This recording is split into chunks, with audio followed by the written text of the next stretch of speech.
order. Ms. Teach, call the roll, please.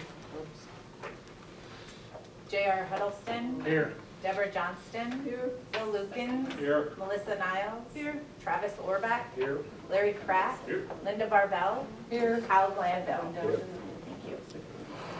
Carl, I didn't ask you, got a song? Yeah, it's Thank you. Would you join me in the Pledge of Allegiance?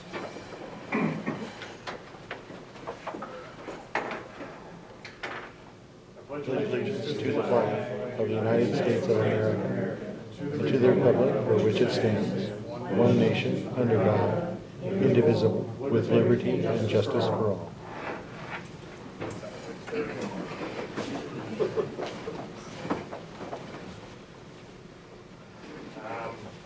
Our standard conflict of interest, if there's anything that you are concerned about, let the council know before we vote or discuss that. Can I get a motion to approve the agenda? Make a motion to approve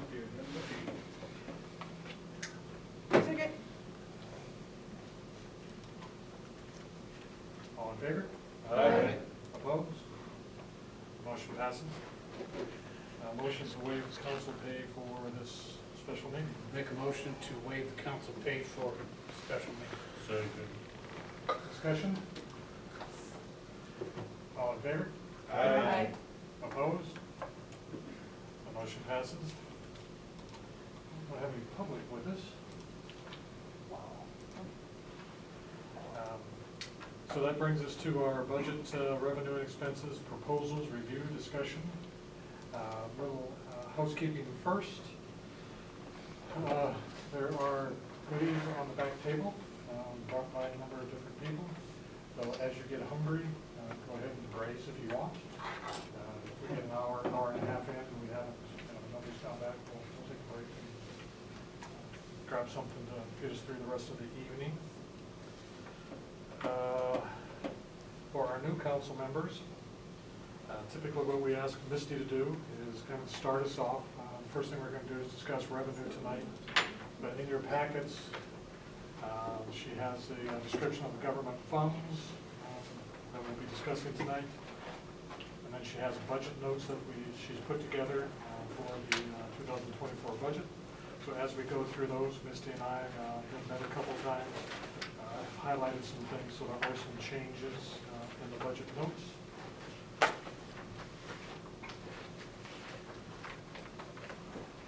And then the last page has to do with the salary increases, and that will be part of the expenses. So we'll probably get into those Thursday night.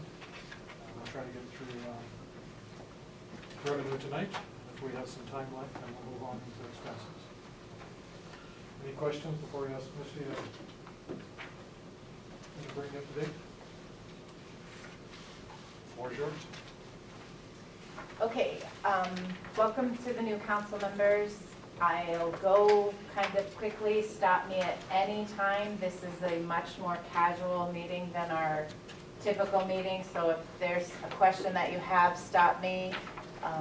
I've been looking at these numbers now since June, when I started to build the spreadsheets and work out the estimates that I create, which is primarily most of the revenue with input from the enterprise fund department heads, the wages, the payroll taxes, the group insurance, the liability insurance, the telephone, electricity, propane payments, and then also debt payments to ensure that all those get in there and nobody misses something that we know about. I build that out and then send those worksheets to each department head, and then we either met face-to-face or they were comfortable enough at this point to fill in their requests, and then I compile that, and that's what I shared with you. I did provide printed copies of the budget revenue and expenditure worksheets from our software, which is called Banyan. It's nice to have those in addition to the Excel spreadsheets that I emailed each of you and said I wouldn't print out because they don't print very well.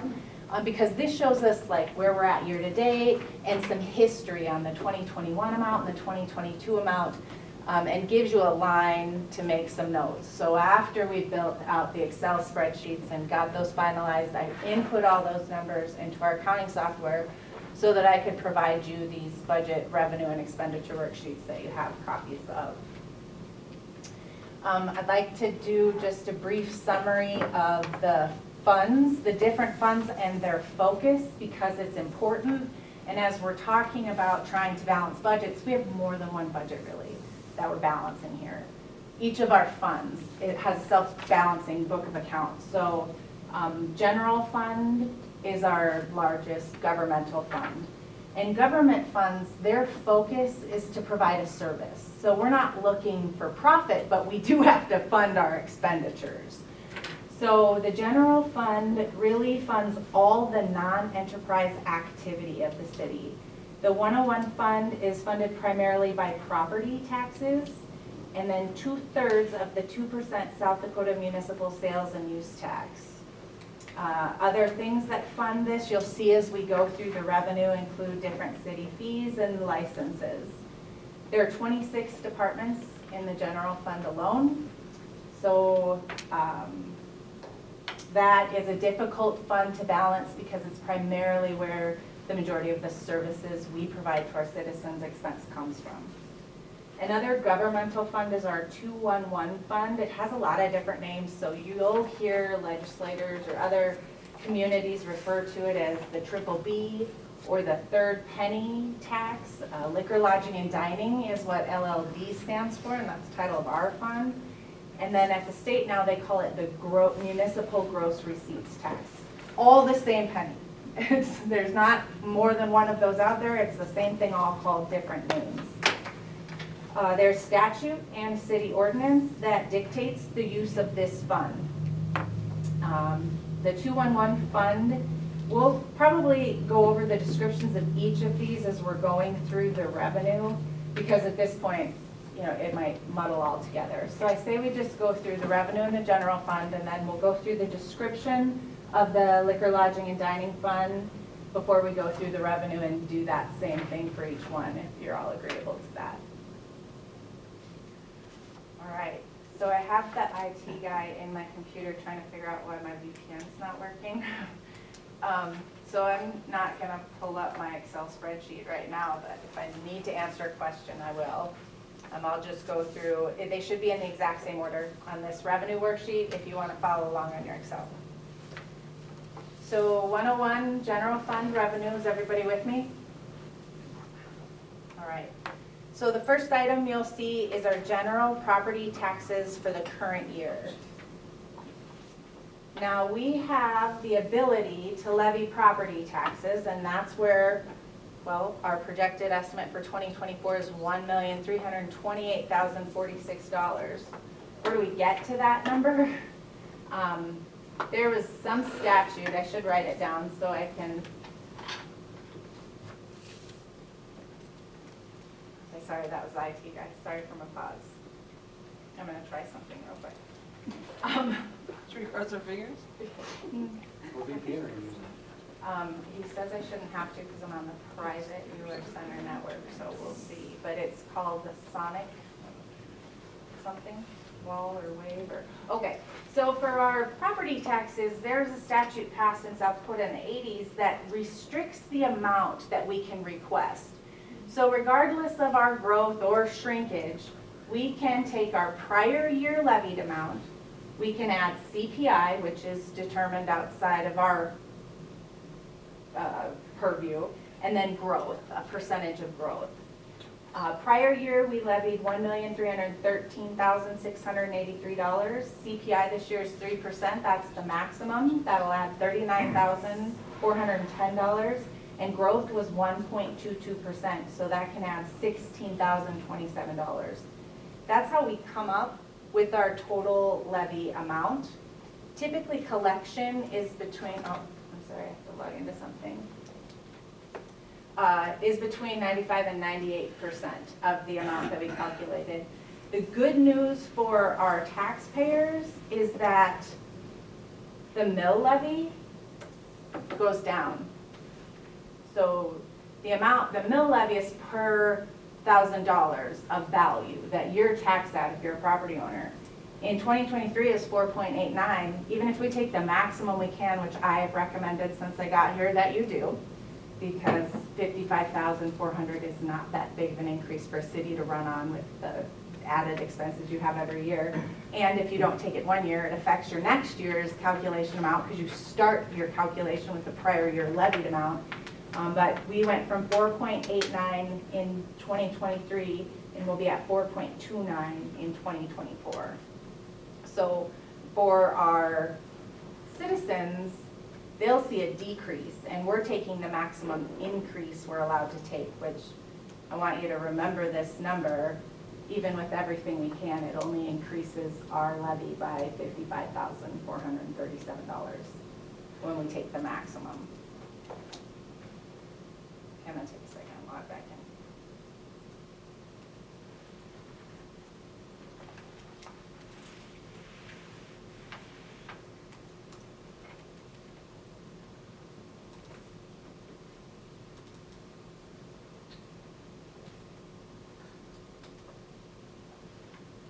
So it sounds inherently that this dollar figure is gonna continue to go up and up every year.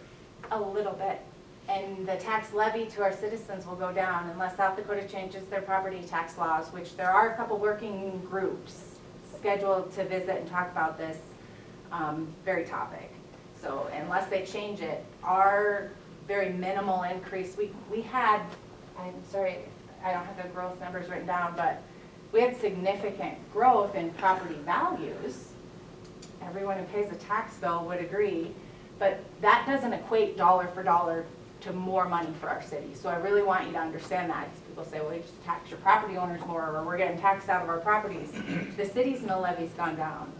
Our only real growth is new homes. Even that growth percentage is not dollar for dollar. So when we start with a bigger number of total value, then that levy goes down. So growth is a good thing for everyone, but I just want you to remember the number does grow, but your expenses in total grow way more than $55,000 a year, and that's the maximum amount that you can collect from property taxes. So that's where that number comes from. The next line, $20,000, these are general property taxes paid for all prior years. They're really hard to estimate because they're delinquent taxes that are finally getting paid. We used to do 1 year out, 2 year out, 3 year out, 4 year out, 5 year out. We just rolled those all together to all prior years and put them together. We have 20,000 as an estimate. No, that's still just an estimate. It is just an estimate because it depends how many people don't pay their taxes and then how many people will pay them next year. We typically come close to or exceed that number. But there's no way to do a logical or a smart guess about it because it's out of our hands. We get close. We do the best we can. I forgot my crystal ball there. Did you? Yeah. Oh, I knew it, and you're wrong. There's general property taxes on mobile homes, hit or miss, small amount, $50 is what we're estimating. And then subsequent years or prior years, $25. I wanted to share that our strategy when we're projecting revenue is different than the strategy we use when we're projecting expenditures. When it comes to revenue, we want modest projections only after revenue's been proven. The last thing you want to do is overestimate your revenue because then you're spending money based on income that you don't have. So while we're estimating these, we're trying to be realistic, but we're also trying to be modest. Where with expenditures, you can't budget for unexpecteds. You just have to use the data that you have and try to come close for what you know you're going to need. Okay, so the next largest source of revenue in our general fund is our general sales and use tax. Again, this is an estimate, it's a projection. We can't control how much sales tax businesses collect and remit, and we get, oh God, you just took my page away. So we have $1,325,000 projected. I do use an Excel spreadsheet to calculate these estimates, putting in previous year collection amounts, but it's another just best guess. Those are the largest revenue sources, but I'm going to go through the rest of them. So penalty, interest, and delinquent taxes, we have $7,000. We don't have we're just using previous data for that. It, again, depends on people's actions. Then we have liquor and beer licenses. 17,000 is our estimate for that. Every now and then, we're able to sell a restaurant liquor license, or we have before sold a retail liquor license, and they go for a lot of money. Those don't come up every year. It's not something you have to renew every year, so this is renewable income. If somebody wanted to open a new restaurant, one of the things we're talking about now, we had set that rate for 10 years ago at $7,000. If we got one of those, that would bump this. But we're projecting off of the renewals for the licenses we already have in place to come up with this 17,000. So a license is essentially just paying the city to operate? Yeah, you have to be licensed in the Just the state. ability to sell alcohol? Mhm. We Yep. still have one of the $50,000 ones available. right? No, we don't. No? No, we do not. Did someone buy it? No, it ended up not being available. Oh, Does that come to the state? Does it come through Ultimately, the state? do they They issue the oversee? license, correct. Animal licenses, 1,500 is our estimate. City licenses, that includes all types of different licenses, we have 12,000. Building permits, 22,000. Other licenses, which include use permits, we're getting better about charging those fees when they're applicable. We have 200. Then we skip all the way down, because when it comes to grant funding, we typically do not project the revenue. We can do automatic budget supplements by statute when grant money is received from state or federal grantors. And so we don't project that. We just wait till the expense is had and the reimbursement comes in to add that to the budget. Bank franchise tax, 5,500. Prorate license fees, now we're getting into some state shared revenue that we just collect. Go ahead. Sorry, can I go back to that bank franchise tax? Can you Absolutely explain can. that a little bit? It's a statute and it's collected by the state, and we get a percentage, and it's charged on banks that operate within our communities. So that's a state shared revenue. It's kind of interesting how much money those banks come in and out of their drawers. But then the alcohol, the taxes are way more on alcohol permits. It's crazy. Well, that's per Banks are making a license, lot of money. so we have a lot more facility businesses that sell liquor in our town than we do banks. So, the prorate license fee, 7,000. Liquor tax reversion, 25,000. Motor vehicle licenses, 38,000. Local government highway and bridge fund, 80,000. We get into county shared revenues. We get one payment every year of $1,530 for county road tax. We get PILT money, payment in lieu of taxes, from the Brookside and the Evans. We have 2,500.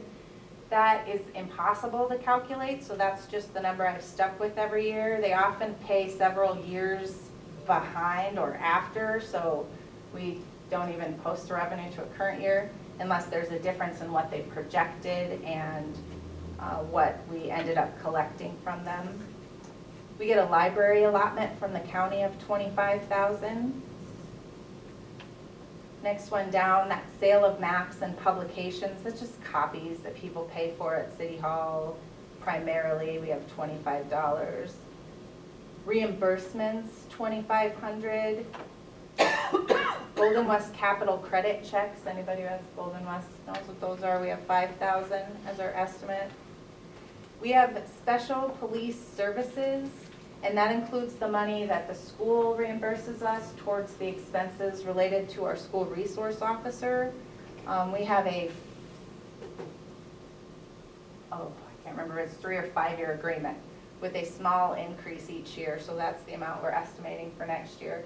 They also reimburse us 50% of any travel training, so it's a little bit higher.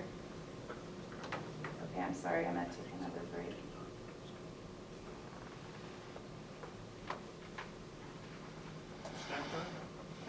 No, he can't.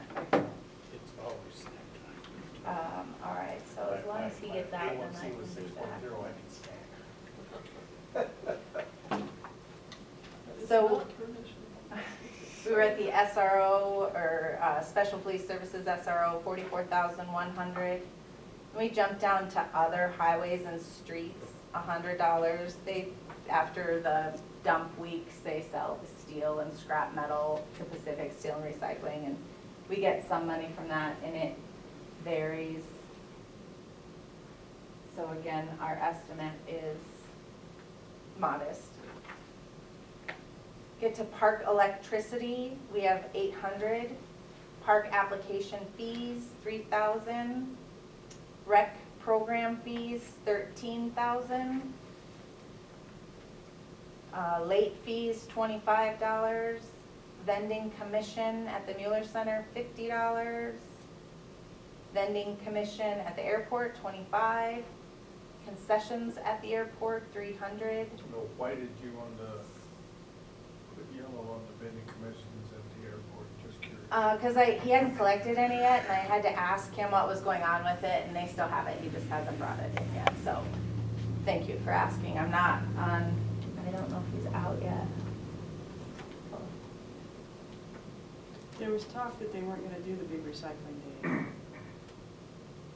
Who talked about not doing, it's, Keep oh, Hot that's Springs. Keep Hot Springs. So when we have our city dump Oh, week, okay, okay. they take the stuff they collect and recycle. That's big piles.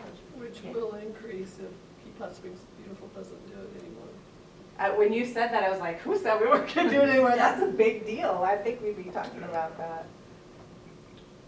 Yeah, that's different. We don't participate with theirs. Let me get back on here.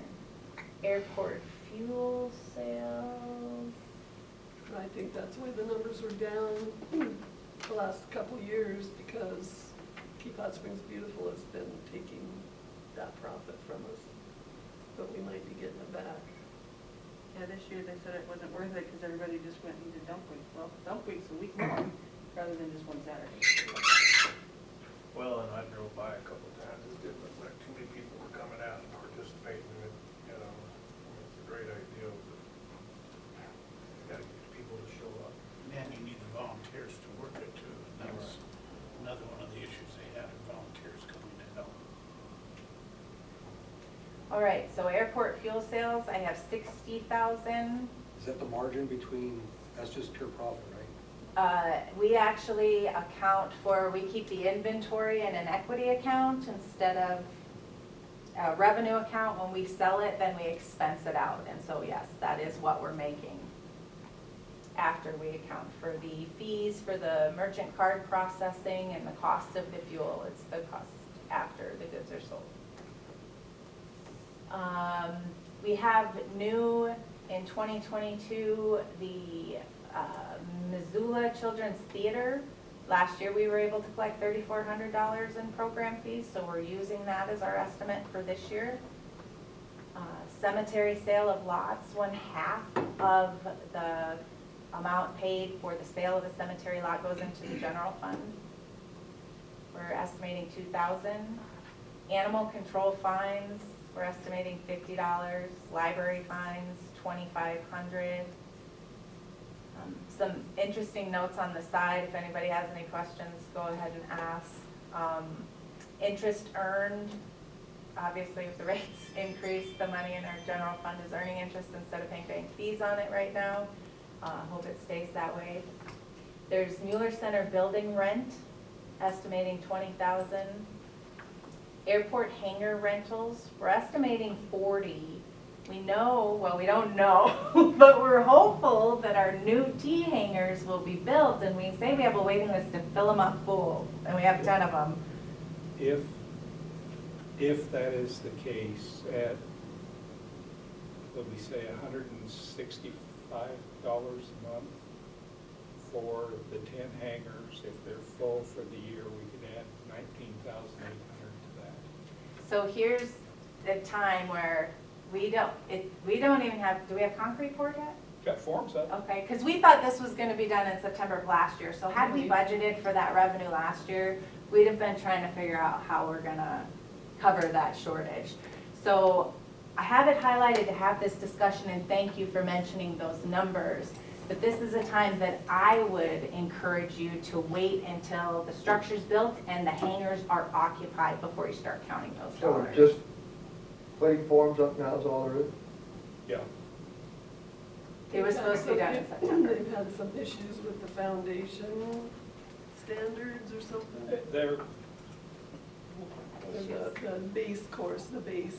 yeah, there was some confusion over compaction requirement. They got that straightened out. The forms are going up. Their estimates is once the concrete's poured, that'll need to cure for about a month.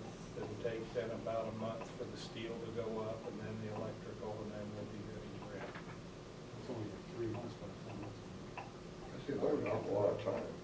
So, Yeah, and at that meeting we just had, we're gonna be bumping up against the running out of the FAA money that's allocated for that if we don't get it done by August of 2025, which I would say definitely should be done by then, but.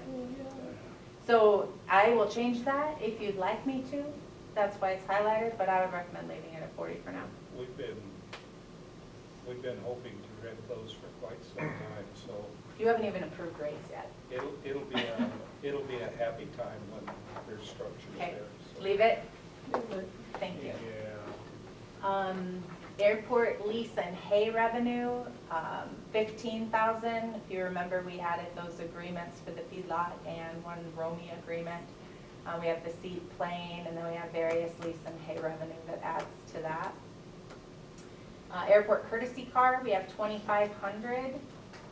It's collected quite a bit more last year, and I think its year-to-date is looking pretty good. So if you wanted to up that 1,000 or 1,500, I think that is quite likely realistic, but we do have very old courtesy cars.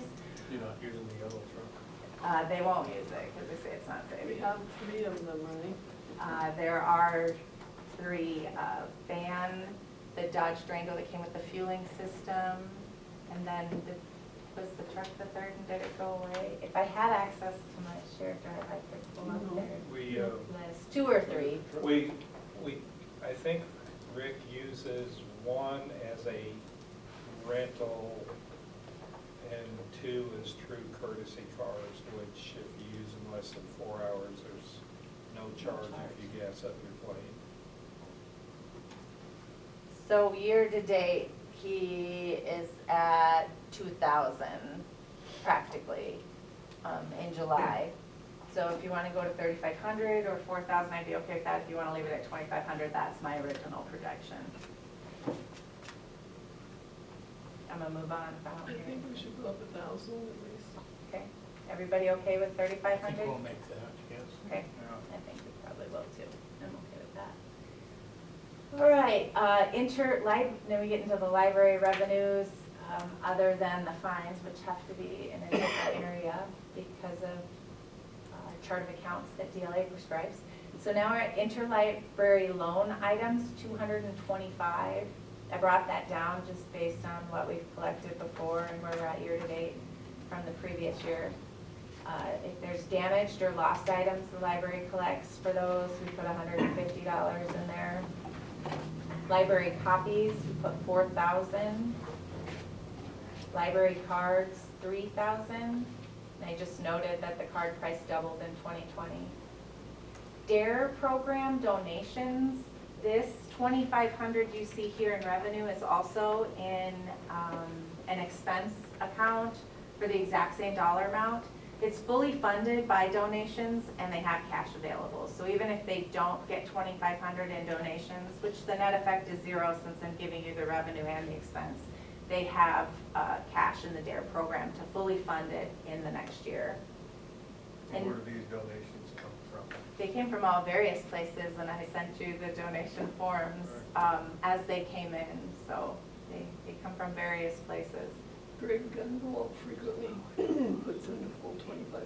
I feel like there's a business too, a separate, maybe it's his G2 lawn service that has contributed as well.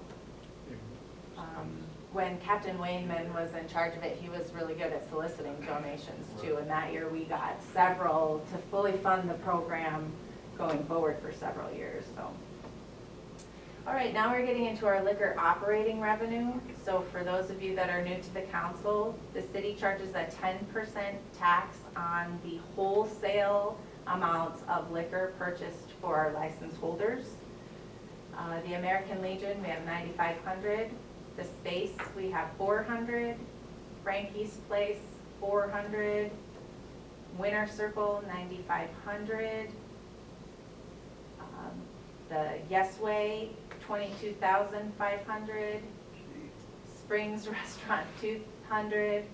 Misty River Tavern, 1,000. Red Rock River Resort, 750. Morning Sunshine, 25. Big Bats, 15,000. Lynn's Dakota Mart Gas, 3,000. Lynn's Dakota Mart Grocery Store, 45,000. Southern Hills Mercantile, 750. Now, that, I see we're the same as we were for projected this year into next year. Should any of those, Not on all of them, and we looked at where we're at year-to-date on them to come up with the amounts. So if there's one specific that you see that you want to argue for raising a little bit, we can have that conversation, but they didn't all stay the same as last year, and we used where we're at year-to-date to try to do an estimate. Lynn's Dakota Mart seems kind of low. So year-to-date, we're at $22,938, double that, because we're in July. That's 44. Okay. It was high in those other years, but we all know what That was COVID did to pandemic. liquor sales. Yeah, that was bad. It was crazy. Okay. never So mind. if you want to raise it a little bit, we can, but we're kind of looking at where we're at year-to-date. And it is collected 1 month behind, so we are truly at we're looking at half of a year's of revenue. They should be paid up through June. 45, okay? Yeah. Southern Hills Mercantile, we said that. Corner Pantry, 6,500. Riverfront Gallery, 100. Now, some of these revenue codes we change. If a business changes and no longer has a license or the name changes. So we have some notes on the side that they were something else. And we would reuse the code if a business were purchased out by someone else. So looking at the previous histories for those businesses that come and go is a little bit difficult. Sunny Superfood for 47,500. Changing Seasons Floral, they have a license, but we didn't put anything in there. HSP Loft Properties, 2,000. Big Time Pizza Inc., 200. Dollar General, 7,000. Family Dollar Store, 27,126, 4,000. Buffalo Dreamer Restaurant, 1,500. Now we're out of those. We have a cable TV franchise with Golden West, and we get a franchise fee. It's paid quarterly. We have 18,000. We have recovery of prior year expenditures. That can be all kinds of things, but primarily it's our workers' comp audit refunds. I was gonna ask, you say paid quarterly at 18,000, that's divided by 18,000 by 4, that's what we get quarterly? No. 18,000 times 4. No, it depends on what they collect, so it's a varying number. They pay us quarterly for our percentage. Our ordinance is on our website, and I think it's a 10-year agreement that we have with them. That has the percentage in it, and I can't remember it off the top of my head. That's an annual amount, 18,000. Yeah, but he was asking if it's split by quarter, and it's just an estimate. And then they were late paying it this year. I didn't get the first quarter. I had to ask for it because they had a new accounting person. I noticed we hadn't gotten it, so he's like, "Oh, sorry, that slipped our mind. We got it," but. I'm gonna use that excuse. I'm sorry, it slipped my mind. Operating transfers in. I have that one highlighted. We've talked about this in committees and on council. We get $125,000 from water and wastewater typically every year for an operating transfer in, and then $10,000 from solid waste. Our water and wastewater funds, when we get to them, we'll be having conversations about the situation that they're in relation to the infrastructure improvements that are occurring, and whether or not we're going to end up having to loan that money back anyway. But It's what we've used before. We put it in this budget. I plan on leaving it in there, and I plan on being able to make the transfer for this year as well that we had budgeted. But it is highlighted as a point to make and a conversation we can have if anybody would prefer to take it out. I can tell you that we are going to be looking at a deficit in our general fund when we compare the revenues that we have projected here to expenses already, which was another reason that we added it back in.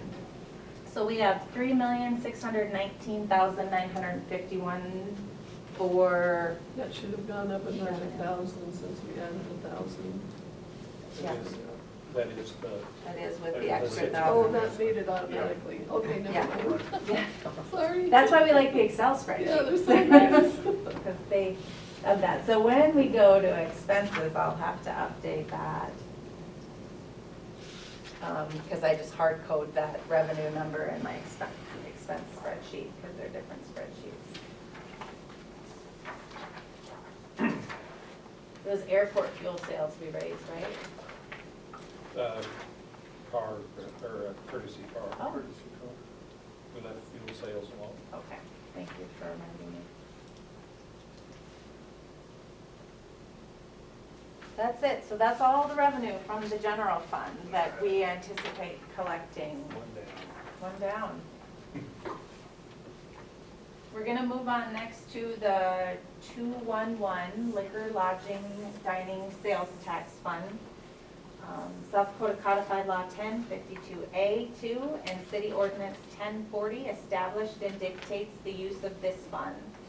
It's funded by an additional 1% sales tax that's charged on alcoholic beverages, eating establishments, lodging accommodations, ticket sales, or admissions to places of amusement, athletic, and cultural events. This fund is traditionally paid 80% directly to the Hot Springs Chamber of Commerce. The additional 20% is used to help cover the costs associated with utilities and building repairs at the Mueller Civic Center and Depot. I have 182,000 projected, which is a little bit less than we projected for this year, but still more than the 2022 collected amount. I feel like that's a reasonable estimate. I'm sorry, how much of that goes to the Chamber of Commerce? Typically 80% of whatever is collected. So when we get to the expense for this count, for this fund, I take the 182 times 80 and right away that's allocated towards the chamber. That one was easy, 2 down. So will they have like an agreement on how they operate, how they spend that money, or? It's spent on chamber activities. So that would mean fair Promoting Hot Tootsie Roll to Springs. Halloween. And if you've noticed lately, we've got a lot of airtime on TV for promoting Hot Springs. There's a lot, yeah, a lot. That's the hot air balloon festival and, All chamber activities. yeah. The 212 fund is next. That's our additional sales tax fund. It's funded primarily by 1/3 of the 2% municipal sales and use tax. City Ordinance 1008 dictates the fund is to be used for debt service, street improvements, street maintenance equipment, building construction, building upkeep and repair, and any other expenditure deemed necessary and approved by the city council.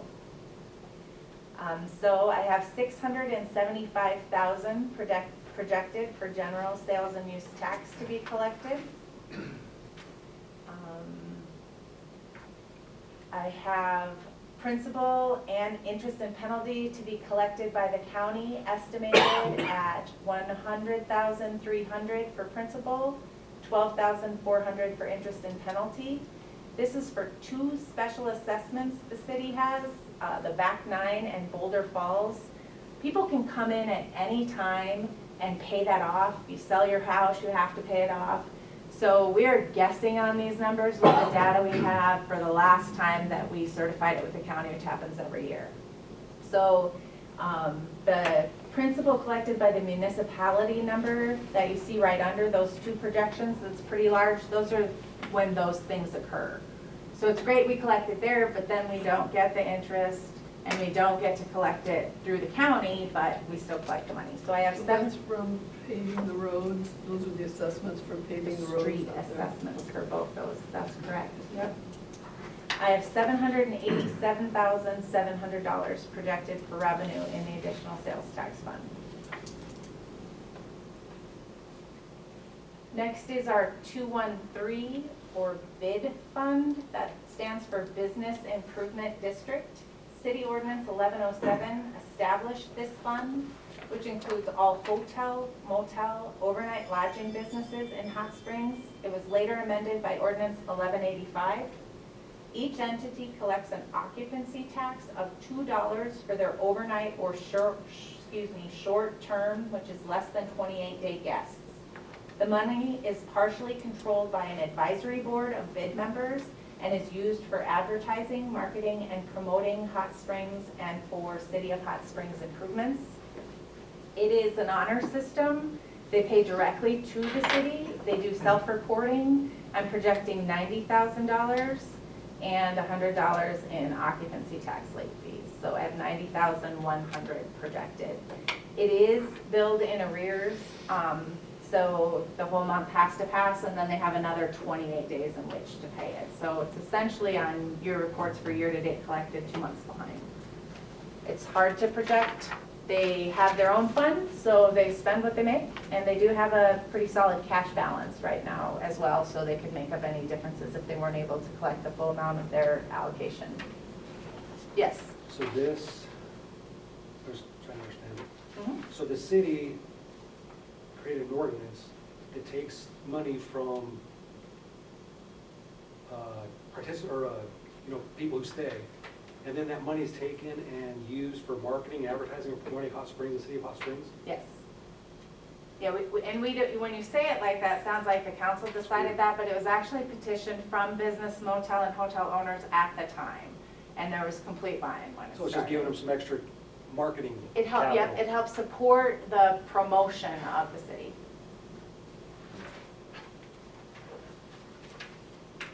The next one is the 501 Hot Springs Capital Improvement Fund. It was established by City Ordinance 1138. It accounts for financial resources to be used for special projects throughout the community. Currently, funds designated for community improvements include some cash in the baseball, t-ball improvements, and then the North River Street suspended sidewalk project. We do receive, at different times, funds we have received in the past funds for interest that stay in the Hot Springs Capital Improvement Fund or account for future projects. We don't have anything projected for revenue. We used to put money from the general fund into this fund when baseball and t-ball workers would donate their hours, and then they have some dedicated funds for doing improvements to the field. But this last year, in fact this year 2023, we transferred the program in its entirety, so we don't even have anything budgeted for that. So what happened to the 1.5 in 2022? Well, we transferred that in Oh, from the general fund and our additional sales tax fund to pay for the expenses related to the suspended sidewalk, because it's not making any money. But we were able to secure a loan from the Department of Transportation that we can use for those overages, and so we transferred that money back to those funds, to the 101 and the 212 fund, because now we will draw on our loan if we have overages, which we know we'll have overages for the suspended sidewalk. We had an agreement in 2019 with the state, I think it's 2019, we transferred a portion of University Avenue from the state to the city for perpetual care, and they gave us $2.8 million for the sidewalk. Well, our current contract for the sidewalk is 3.9. So we knew we were gonna have a shortfall. We were trying to make sure we had funds to cover it when we transferred that money in. Then we were able to secure the DOT loan, which can only be used for transportation-related expenses, which the sidewalk is considered transportation-related, so that was just our own money anyway. The note on there is in 2024, most likely, maybe by the end of this year, we'll add note proceeds because we'll be getting money in when we take those draws from the state, but we'll also have to pay that back. And we don't know what the payments will be because it's based on how much we draw. So when we get to the expenses in this one, that's another crystal ball type You'll show the proposal. interest payments on that. We will as we make them, but right now we haven't drawn anything. We're waiting to draw on it to see if we've used up all of our cash balance that we have sitting from the money we already got in exchange for university. These are great questions, so I'm glad you're asking them for those that are newer. Yeah, you're right. There's no way to ease it, so just dive into the complicatedness because this is what it's got to be. It's actually about 46 wallets, but yeah. That's why we have Misty. And as Misty was talking about the expenses related to the suspended sidewalks, if things go as the contractor hopes, we're probably going to start seeing some significant cost for the suspended sidewalk. They're hoping to start erecting it mid to late August. So as soon as they start building it, then there are going to be those monthly costs associated with it. So that 1.9 million that the state was good enough to loan us, they're going to start chewing into that as they start erecting the sidewalk. How much have we chewed into the 2.8? I was going to give you an idea of the cash balance. I printed out a report that showed the current cash balance, and it's not all suspended sidewalk, but the majority of it is, but I can't. So, with the suspended sidewalk, is that sucking all the money out of all the other capital improvements roads here? Right now, it's only being paid for out of this fund, and we have received money to pay for all of it. So it's not sucking any money out of anything No, else, I'm but just it will looking be at- when we start making payments. When we first made the deal for the university and the 2.8, the bid we had was for 2.8 for the sidewalk. And that included, we thought it included engineering and everything. Yeah, so now that was in 17, 18, 19. So then this last year, whenever everything, we had to finally get the final bids and start the project. Which probably happened at Life the went absolute worst haywire, time, and but everyone, everywhere, all over the countries, their bids have gone through So the we roof. sold University Avenue? no, We we bought it. Oh, we took bought it. the perpetual care of it from the state. Except for the The two state bridges, has it. except for the two bridges. 880,000 is what we have in cash balance right now. It's a little rounded, but that's what 501 fund has in cash balance right So now. we've gone through 2 million already. We have gone through a little less than 2 million already. So the state owned that because they built it? It was a highway. Or that's the highway, state highway? Yep, Oh, I see. same with the road construction that's occurring right now. That's a state project. Our piece of that project is the water and sewer infrastructure improvements. That's our opportunity to fix 40-year-old. What's under it? 40-year-old More than sewer 40 lines or years more, old. and same with water lines. It's our opportunity to get that fixed, instead of coming back later and cutting up a really nice road to replace that line. The university was pretty much rebuilt and brand new, and they wanted to just make the bypass the highway and not bring the highway down university. So that's, and it was pretty much a domestic or an in-town road at that point, except we made them keep the two bridges because those are higher maintenance in the future. So the original construction estimate for the suspended sidewalk and the highway reconstruction 385 through town, those were prices that were pre-COVID. Right. But came in at 2.8 million, and I believe the state's road construction cost was, they thought, around 21 million. We were at like Well, 1.1 then- for our water and sewer. Then when, 1.1, and then when COVID hit, our sidewalk went from 2.8 million, including engineering costs, to 3.9 million just for construction costs, and then the 400,000, 420 for engineering costs on top of that. Our sewer and water went from 1.1 to 1.7. Aren't we at almost 3 right now? With our out-of-pocket expenses and our contract, we're So we just had quotes, nothing was locked in. through estimates. Yeah, they don't lock in before awards of bids. You can't lock in and the state wasn't ready yet. It was, when I started, it was the 2018 road project. This is what, It kept getting pushed off and pushed off by DOT. The state's cost of their road construction project went up by about $7 million. yeah, so with our change orders, we're at $2,360,394, and our original project estimate was $1,091,000. And then our out-of-pocket costs so far are $301,000 in addition to, so Who negotiates 2.7. that?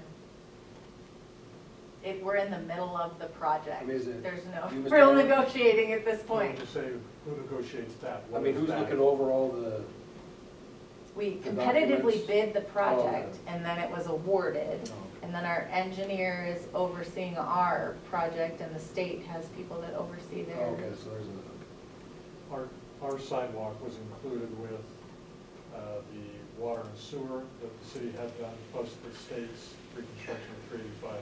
They bid it as a package, trying to get the best deal. And there was like 7 projects within the one bid, or the bid that went out, there's like 7 projects in there.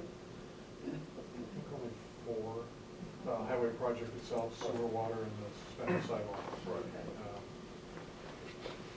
It literally was COVID, and when the world went nuts, and prices and supply. It's not our fault. Even labor, Yeah. all costs. So our very last governmental fund is the 701, and it's all the way at the end of your Excel spreadsheets, just because of numbering. I should move it. That's our cemetery perpetual care fund. And this fund receives 1/2 of payments received for the sale of lots at the Evergreen Cemetery, and it's for the perpetual care of the cemetery. Only amounts in excess of $50,000 can be used, and they can only be used for the care and maintenance of the cemetery. The rest is permanently set aside in compliance with statute. So if you want to take a look at that last governmental fund, our projections, we have cemetery sale of lots. You remember seeing that same $2,500 in our projection in the 101 fund. And then we have some interest earned because we do have those funds that are restricted that set and receive interest. So we have $2,525 for the 701 fund, and that is the last of our governmental funds. so the interest on that $50,000 kind of goes back into the cemetery to. It remains in that perpetual care fund, and we can draw it down to $50,000 if we want to, but we have a cemetery board and a cemetery caretaker that will propose projects that they want to use that for, and they're pretty tight with it, so. What happens when if it, like, there's no interest, like if the market goes bad or whatever? Is it, what is it, a bond? Yeah, or we have something? $25 projected for revenue next year, so it's fine. And we change, every time the investment ends its maturity, its current maturity schedule, it comes in front of council and you make the Oh. decision on what to do with it. Somebody makes more money off that 50 grand than we do. All right, so the next ones that we're gonna talk about are different than the first ones that we talked about. They're accounted for differently, they are separate, they are run with a focus on profit, so like a business. These are our enterprise or proprietary funds. We throw those two words around, they essentially mean the same thing. The first one is 602, that is our water fund. It's financed primarily by user charges. It accounts for the construction, capital improvements, and operation of the city waterworks systems and related facilities. It has long-term debts issued, and you'll see those when we get to the expenditures. But for revenue projections, we have return check late fees of $2,000. We have penalties of $10,000. We have interest of $100. We have special assessment principal and interest and penalties collected by the county. Same explanation of those estimates. They can be paid off in full by anybody anytime. You'll notice in 2022, we had quite a bit collected by municipality. We did a water improvement district on 26th Street and then also Martin Street. And so those are the two that come up with the $10,200 for the principal collected by the county and $3,900 for interest and penalties collected by the county. So you guys, where we put in new water, We paid the expense to put it in and then assessed the property So- owners that benefited from the improvement. okay, so when you say we run this like a business? The water fund? Yeah. So businesses usually charge as much as they can, right? Yeah. So and this is water. we're Council talking makes about. the decisions, though. You don't have, there's not one standard set of guidance for anything like this. So special assessments, there's a process that's dictated by statute that includes hearings and council decisions all the way along the process. So whether we bid it out, whether we do the work internally, how much we assess each property owner, how much interest we collect on the assessment. So there's no standard. Every time you do it, you bill this much, you get this much interest, so they vary.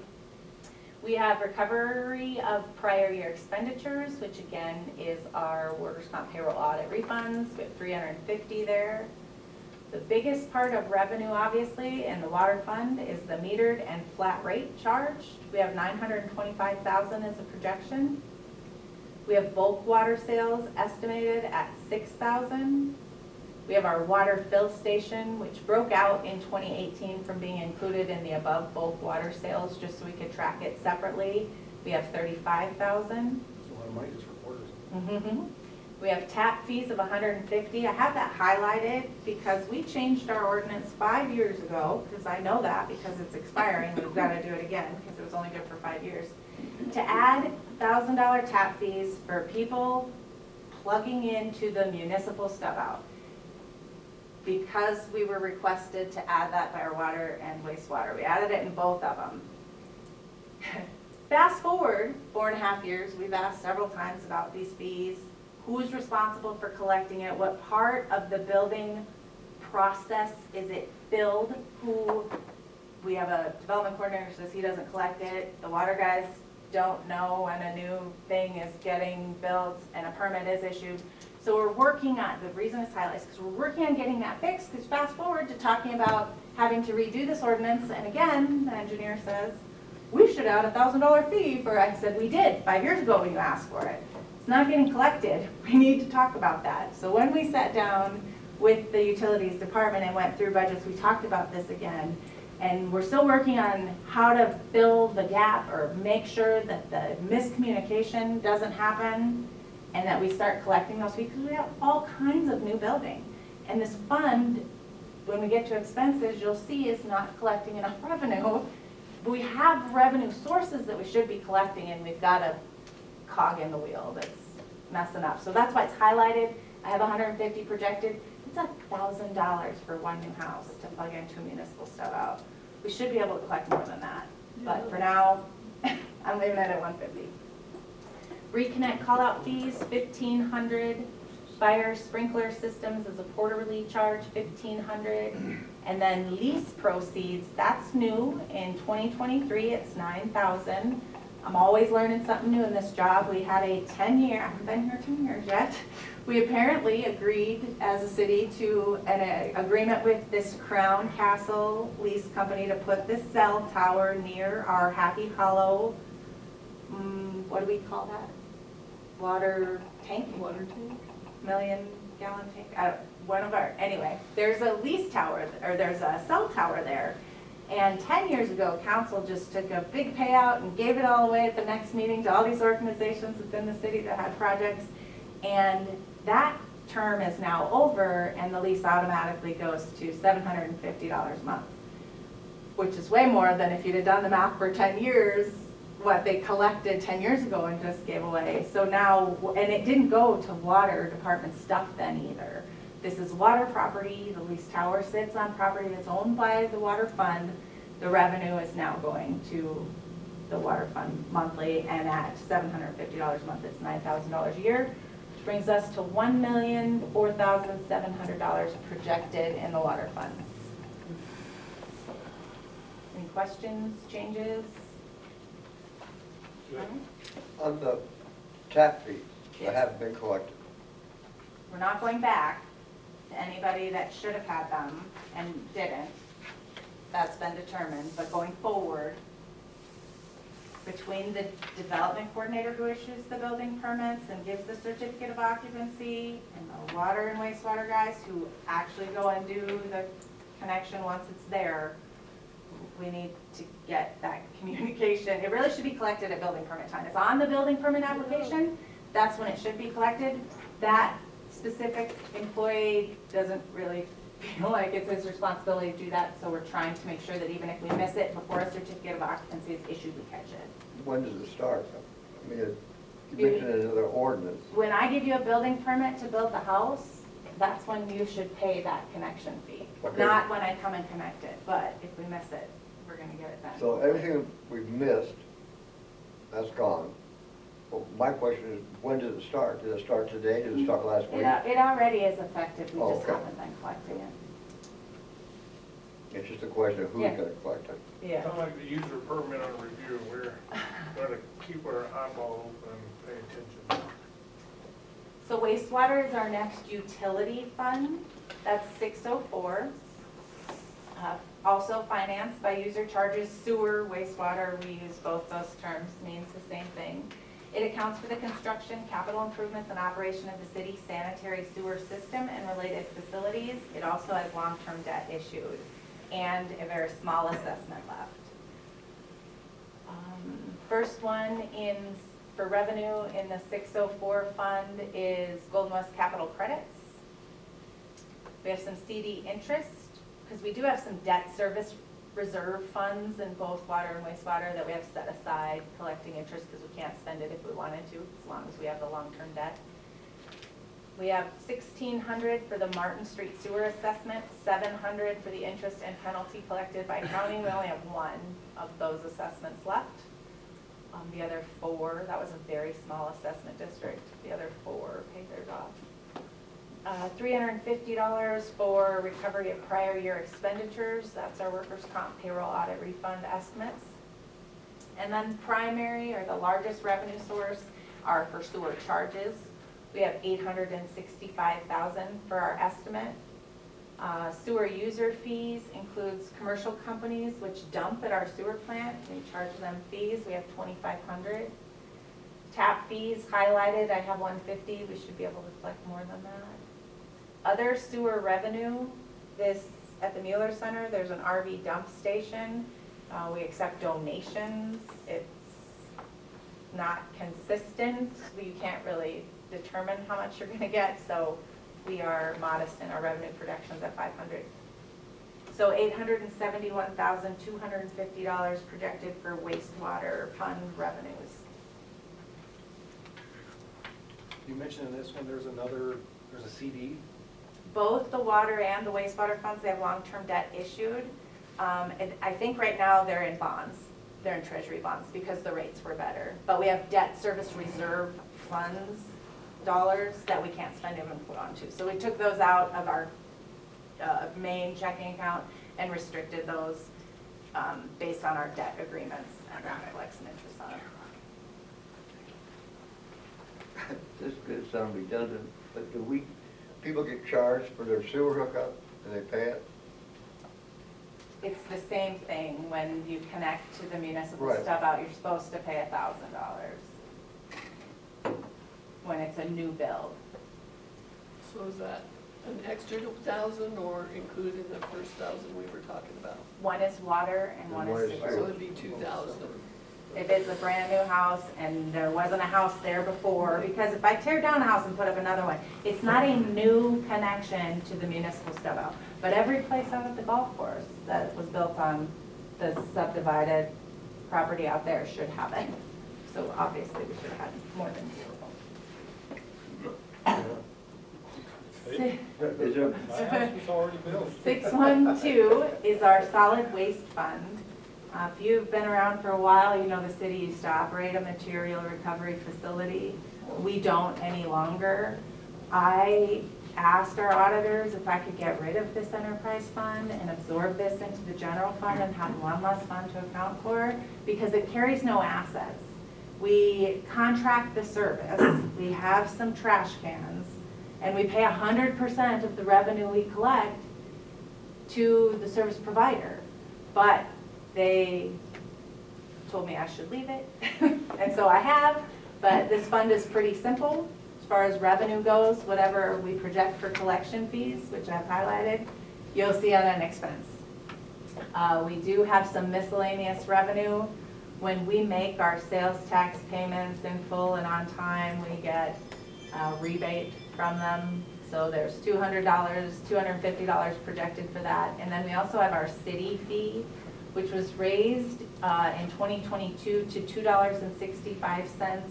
It's billed to every utility customer within the city, and we use those funds to pay for the free dump weeks and for the disposal of the trash that we collect from our city parks, streets, and facilities that generate garbage. So we get $38,000 from that is my projection. $263,250 is the revenue projected in the solid waste fund.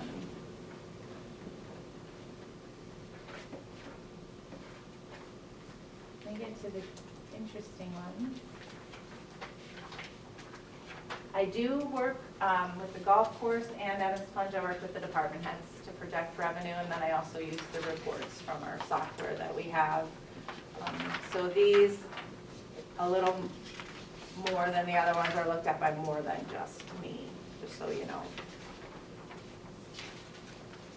We'll start with 620, that's the golf course fund. It was established in 2014. It's financed primarily by user charges and supported when needed with a subsidy from the 212 fund. So that's that other expenses as deemed necessary and appropriate by the council.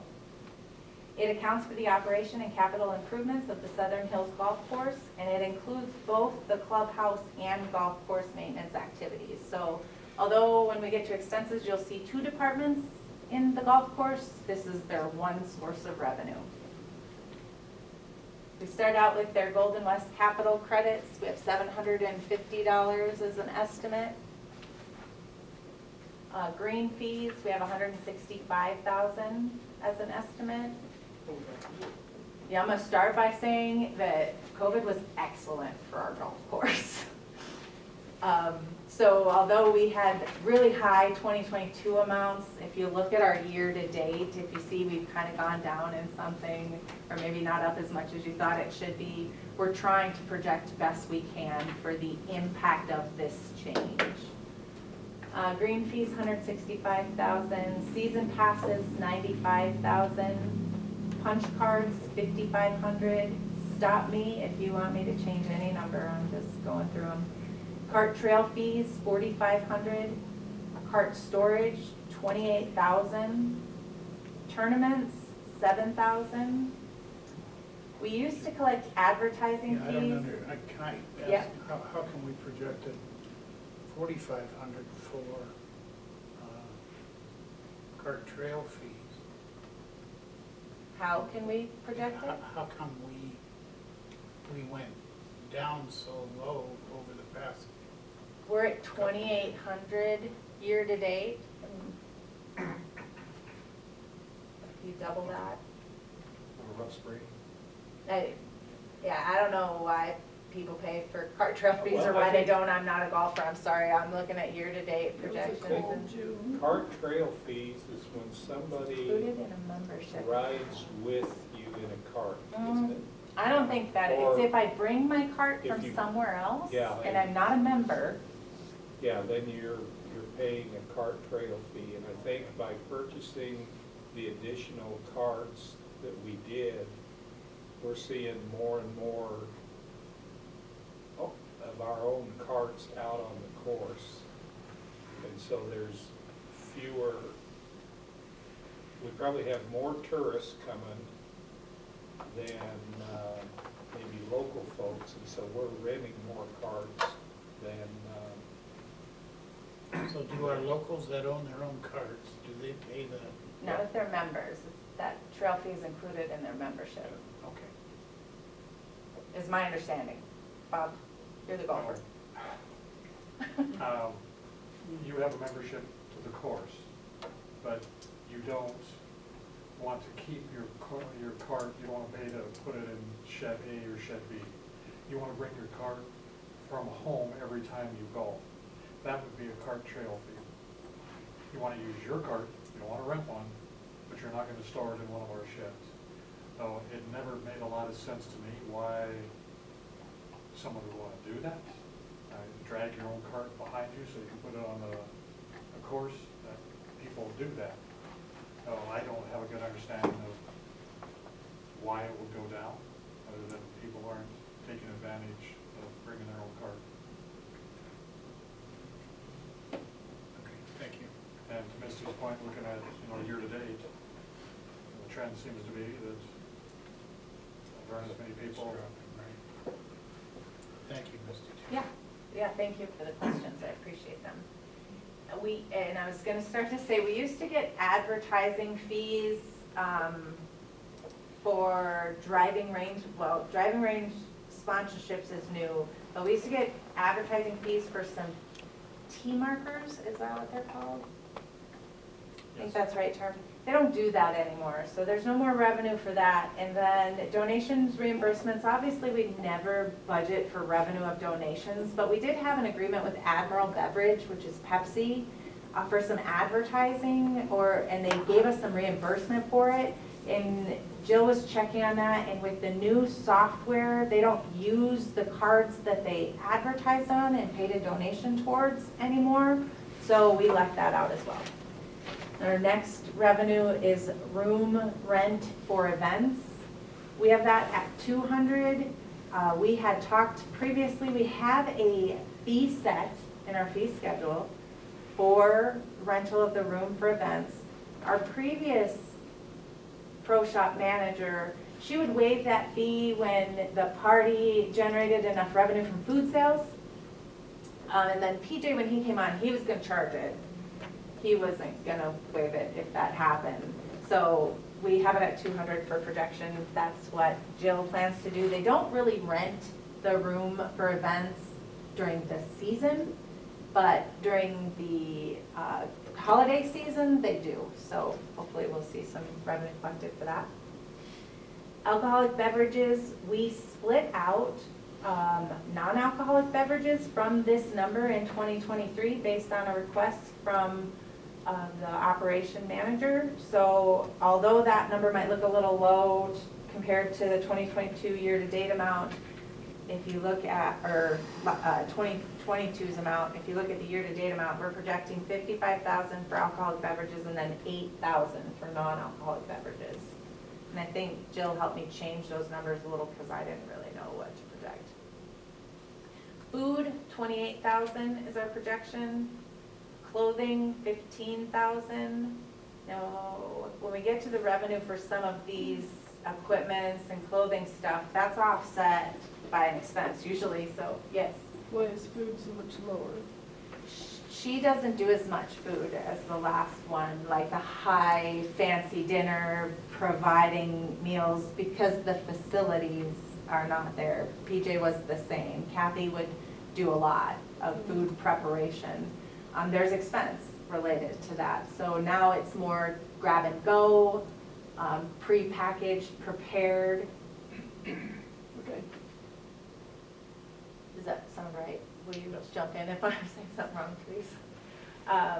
We have clothing, $15,000, and then new in 2022, we added special order clothing and special order equipment for resale. We're still working out with Jill how that looks.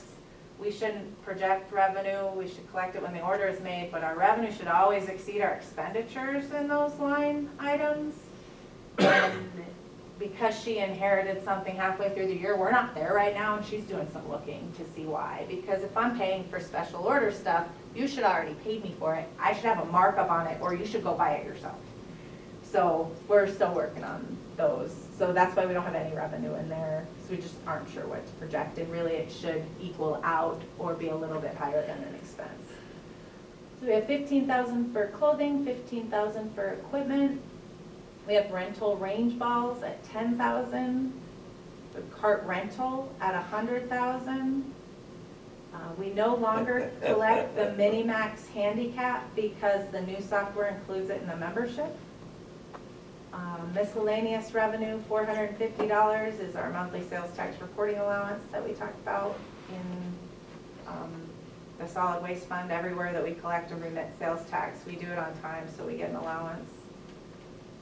We have a recovery of prior year expenditures, which comes from our SDML workers' comp refunds after they do their payroll audits. And then operating transfer in is highlighted.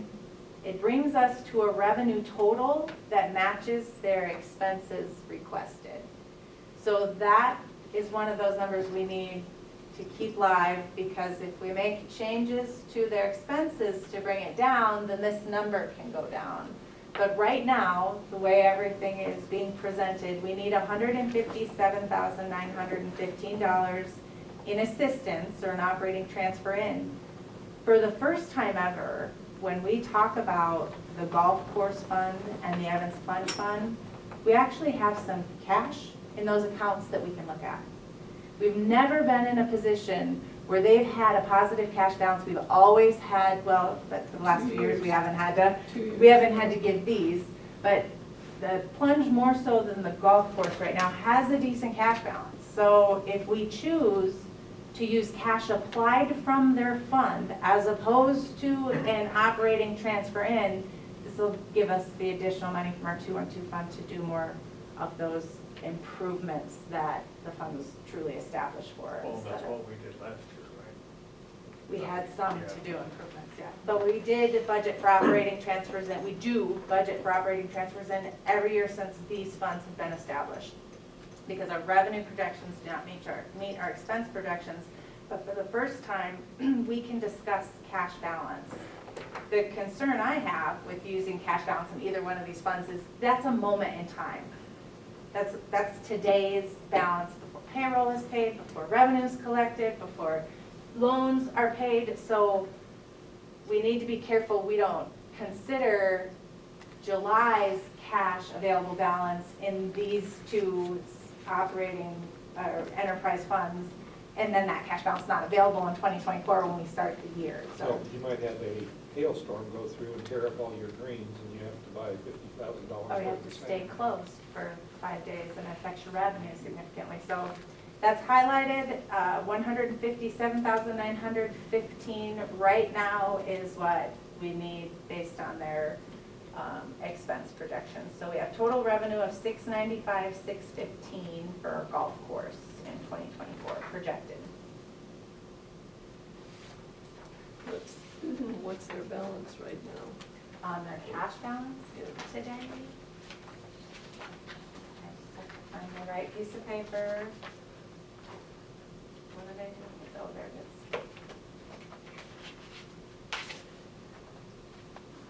They're at a loss this year. They don't have enough revenue, so they're still operating at a loss for the year.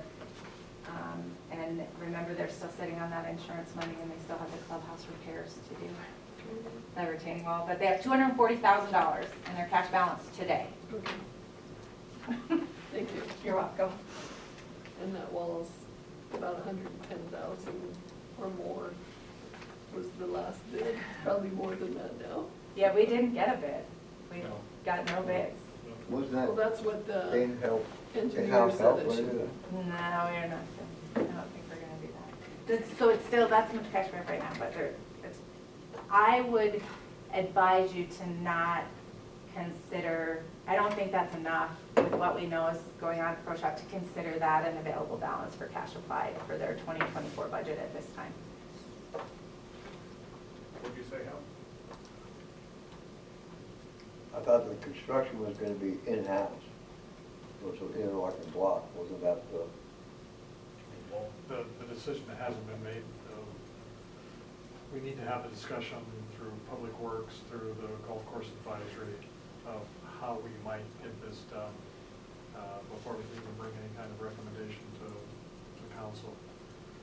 Looking at the employees we have available, the skills that we have available, I'm certainly not advocating for doing it in-house.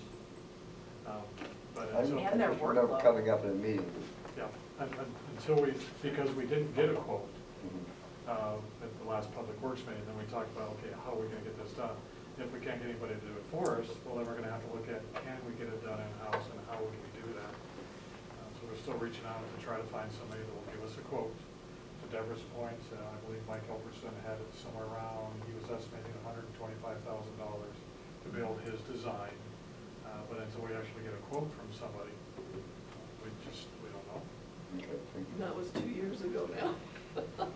2 years ago? Yeah, two different designs from engineers we paid for, we can't get anybody to say they'll fix it. All right, so I will go to our 621 fund, which is our Evans Plunge Fund. This fund was established in 2014 when the city of Hot Springs purchased the facility after a public vote on the matter. Financed primarily by user charges and also supported when needed with a subsidy from the 212 fund. It accounts for the operation and capital improvements of Evans Plunge Mineral Springs, and this fund does have long-term debt issued also. Our first revenue projected is our Golden West Capital credits. A little higher because I was able to articulate and argue the point that we should receive the capital credits from Evans Plunge Inc. too, because it was in our purchase agreement that we got all assets and liabilities at that time and in the future when we purchased the facility, and so they finally agreed with me, so it went up a little bit.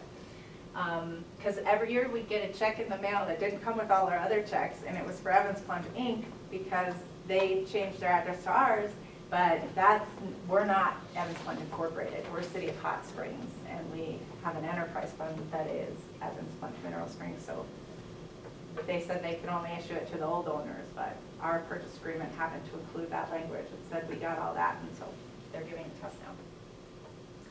We have adult admission, $255,000 for projected revenue estimates.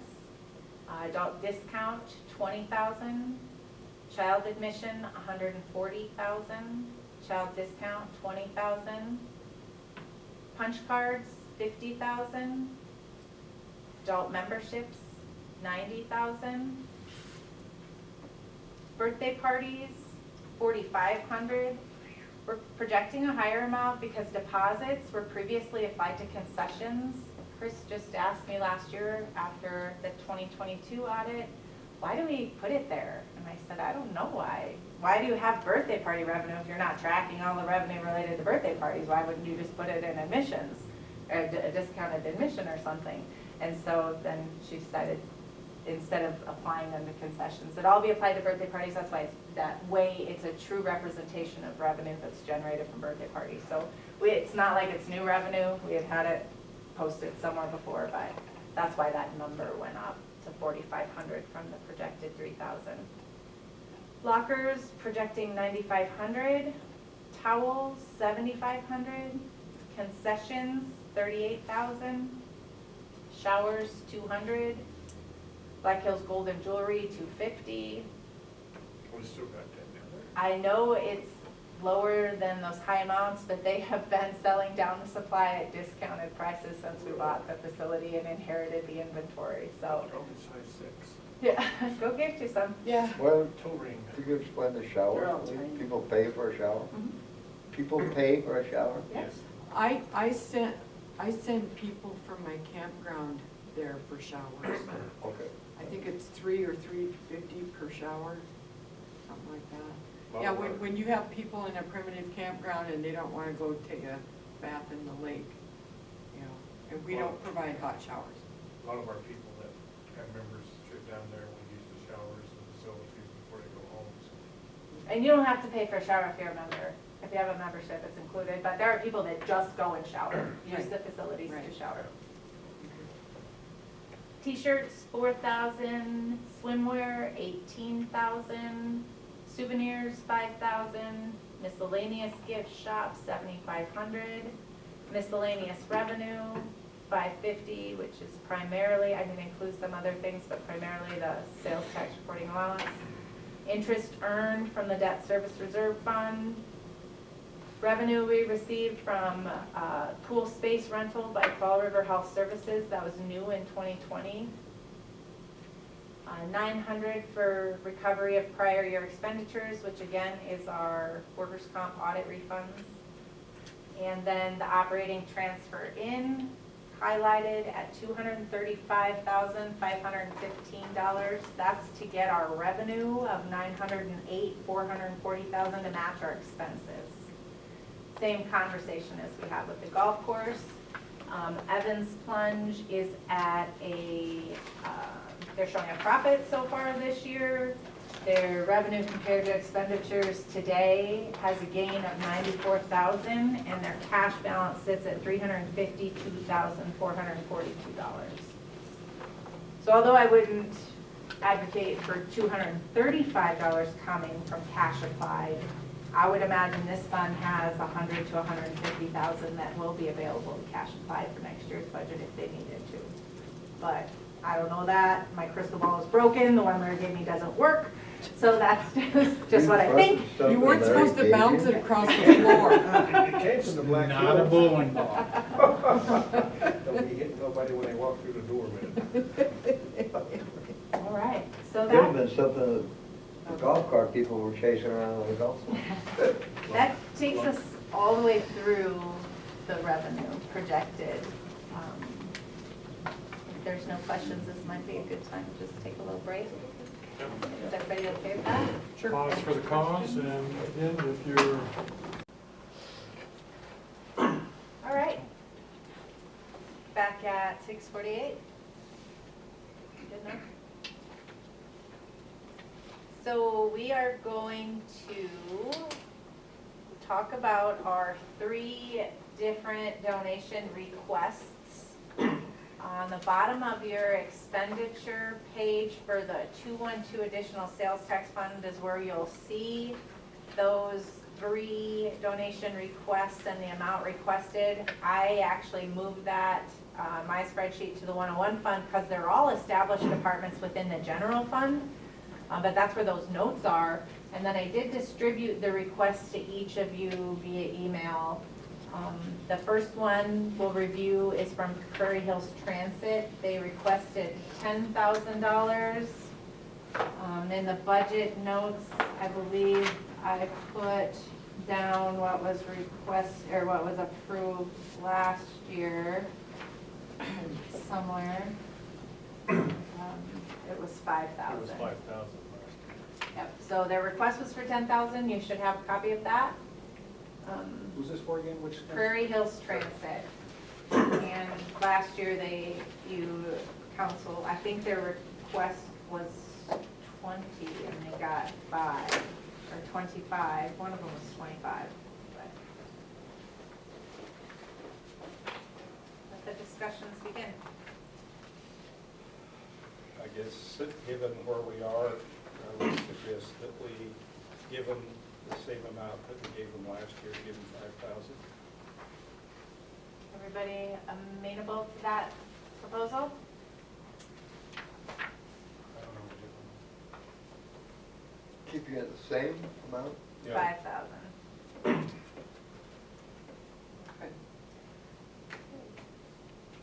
So I'm putting 5,000 for Prairie Hills Transit.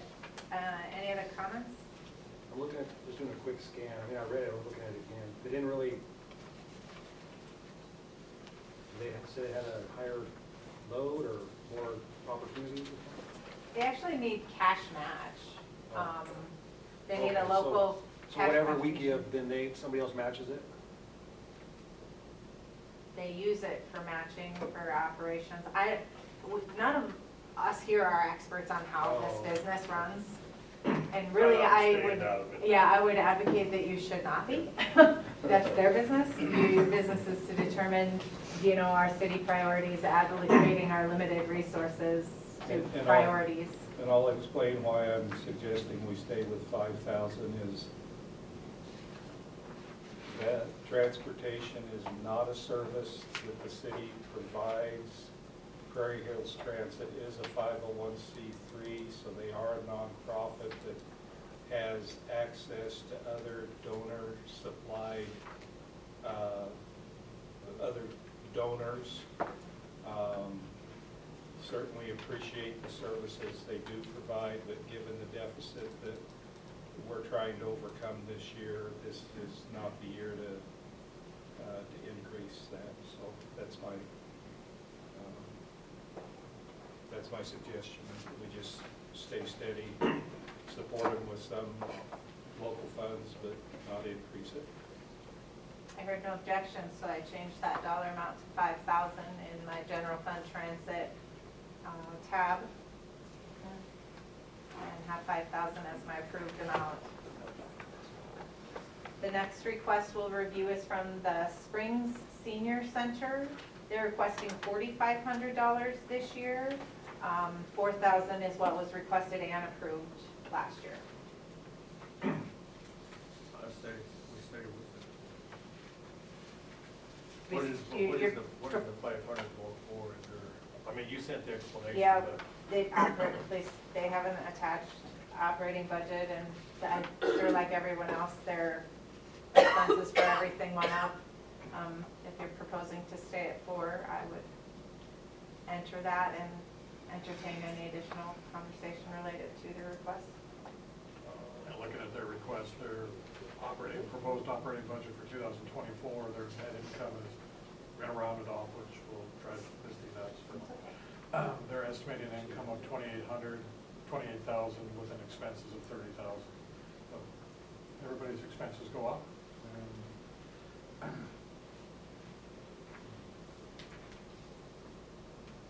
And they're asking for 4.5 instead of 4. I mean, I'm okay with 4.5. Oh, That's what you. That's what I was. That's what you're advocating for. Yeah, I'm sorry, I thought you were Yeah, saying no, I 4,000. 4,000. I'm okay That's what it with says 4. here. 4,500 is what I'm putting in for the approved amount, and then I'll go to my tab for the Senior Citizen Center and put in 40, oh, it's already there. That's the one I already had in there, okay. And then our third and final request is from Shedco. They're requesting $20,000 from the city, and last year, the city donated $10,000. And I'll give my standard spiel when it comes to Shedco, that what I've always advocated for is that the city of Hot Springs, as a municipality, we don't have an economic development department within the city. Shedco has been that group for us. They've been in front of us a number of times talking about the affordable housing that we're trying to get a handle on and get more housing in town. They've been working with Dream Design to get the building 1 up at the State Home redone, to have 1 or 2 bedroom and what kind of apartments? Vision. Studio apartments, thank you, Deborah, studio apartments. So they have been out developing the economic development for Hot Springs, where as a city we don't have anybody doing that. So I just think we need to raise the amount that we give to them to provide a service for us that we're not able to provide on our own. Plus, if I could piggyback on what you said, plus them, Shedco, helping bring new business into the community. And I think they're a success for us. We don't have that kind of help, and they're providing that. So I concur with the mayor. I personally would like to see it stay at the 20. I've worked with her on several things, and I'd be more than happy for 20 grand. It's fun to get this. It's my understanding, I was given some history on when Shedco first came to be, and Hot Springs at that time apparently agreed to pay $25,000, and we have since dropped drastically. And she is only working half-time because of the drop that we have done in our budget. And so if we were to have an economic economic development person per se, it would be $80,000 to have that person as an employee. So I think we're getting a huge bang for our buck with what she does. And if she could have a bigger income, she could spend more time and bring more in. To the point that both of you are making, JR in particular, that bringing businesses to town, I remember as far back as 2015, the conversation was, well, what have you done for me lately? We're giving you $25,000, show us business, show us two businesses or whatever that you brought to town. And it just doesn't happen that way all the time. But Shedco was instrumental in getting Bonzars here when Amida left. So it's, She got Silk Road in to where they're at functioning. it's not a one-for-one every year. Yeah. That they can show that for the money you gave us. Now, understand that, and it has to be ideal too for a business to come in. It has to be something that they can easily adapt to and put their business into. And not every place in town is as susceptible for a new business to come into. And she has worked with them to find them places to get them established. And I for one, I'm in agreement that we should remain at 20. I agree. I'm supportive of it because the type of work that Shedco does for us will help us increase, or potentially help us increase the revenue. I mean, we have no problem increasing our expenses. We are fantastic at that, but we need something that'll increase our expenses, whether it's through building and property tax increases, as minuscule as that seems to creep up, or something that'll bring in more residents and sales tax revenue. So I support the 20,000. Okay. Are we contracted with them in any manner? So this No. is sort of It's a a donation. gentlemanly It's a agreement? donation. Donation. Okay, so I have 20,000 as an approved amount. Yeah. Two other allocations or allotments paid are dispatch. We have 82,500 for this year. And then the fire department, 90,000. Those are not considered donations, but they are built into our general fund and worth mentioning here. All right, so with those three approved amounts plugged in to our general fund expenses compared to our newly updated projected revenue, we have a loss in the general fund we're going to be talking about after we get through the easy ones more tomorrow night of $456,297. So we have limited resources, and your job, the hardest job there is to allocate those resources based on our priorities. What was that loss again? 456,297 is where we're at right now. Now, Bob and I went through today or yesterday and made a couple small changes to what was presented to you that brought us down a little bit. One of the things that we did is we lowered contingency from 100,000 to 75,000. So in the budget I'm looking at where that number comes from, in my contingency line or department, you have 100, I have 75. We brought that down. We removed $800 from the development coordinator, and we'll go through each of these budgets, but just to kind of get you up to where that number, why it might be different from the one you have. We removed $800 for a new copier printer from the development coordinator budget. We removed the $30,000 fuel truck and the $4,000 striping machine from the airport request.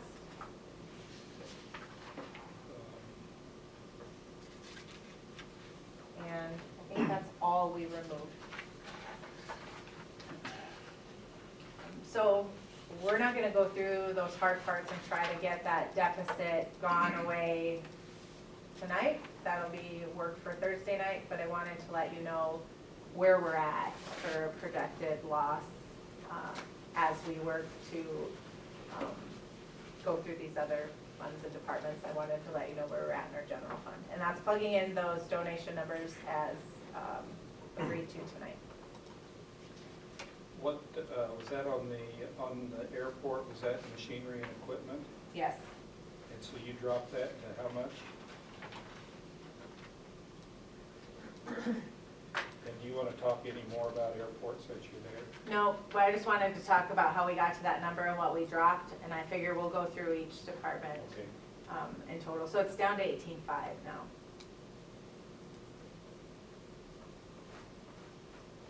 And you got rid of, I'm sorry, The fuel truck and the striping machine.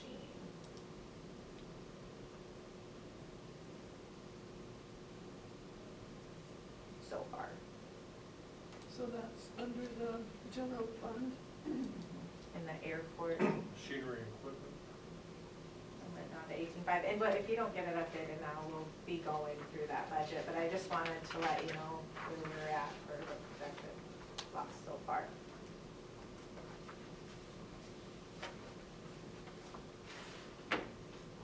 When you're all ready, okay. One thing Misty and I didn't talk about in her budget notes for mayor and council, there's $2,500 in there for a ribbon cutting for the suspended sidewalk. Whether we build it in now or you folks, need to decide whether that's something that you feel is important. We had it in last year in the hopes that we would be. No, we took it out. We only had $50 left in there Was it? last year, yep. It was something we took out, because we didn't think it'd be done. Yeah, that's where I said. Yeah. So is that just advertising supplies? Yeah, I don't know. You'll have to run again, Mayor. But I just think that when that sidewalk is done, ideally, the majority of River Street's done also. So whether we do it, late next year, I just think a ribbon cutting ceremony for the suspended sidewalk. Couldn't we do that with the chamber though for next to nothing? I'm not sure what we want to spend.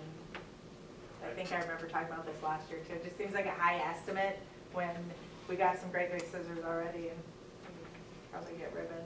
No, in my mind, it's not just cutting a ribbon, but having some refreshments for folks that attend and having the public there.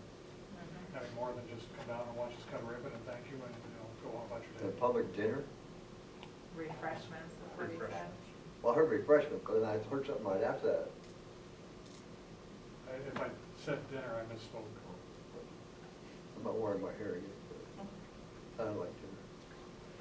I saw something more than, a 5-minute thing. Ideally for me, I'd like to invite the governor. She's the one who worked with Mayor Cotty to do the trade for University Avenue to get us started on the suspended sidewalk. The contractors, the state folks, make it more than just a 5-minute ribbon cutting. To Misty's point, I think I estimated 5,000 when I first said it, because I don't have a clue. Just wanted to mention that that's something that you wanted to look at. I don't know if it'll happen next year or the year after, or if we find the money when the time comes.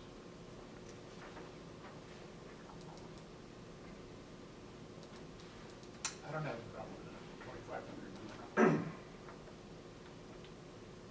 And maybe more. Yeah, it's gonna get harder, as we try to.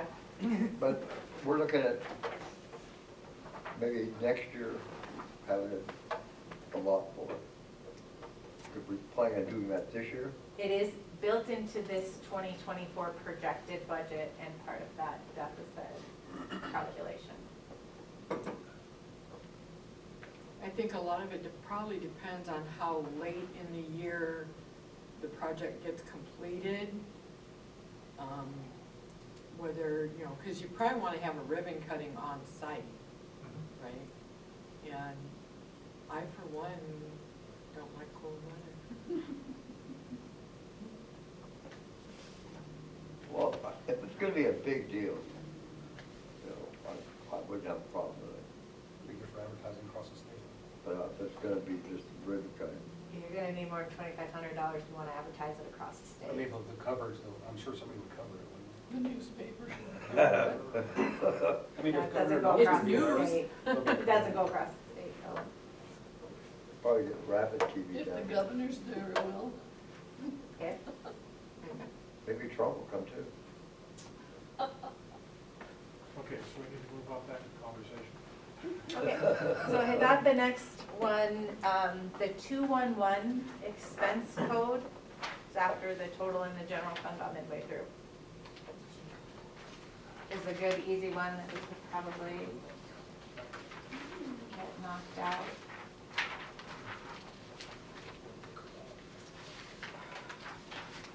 So if you remember, we were talking about the different funds. This is the liquor, lodging, and dining fund.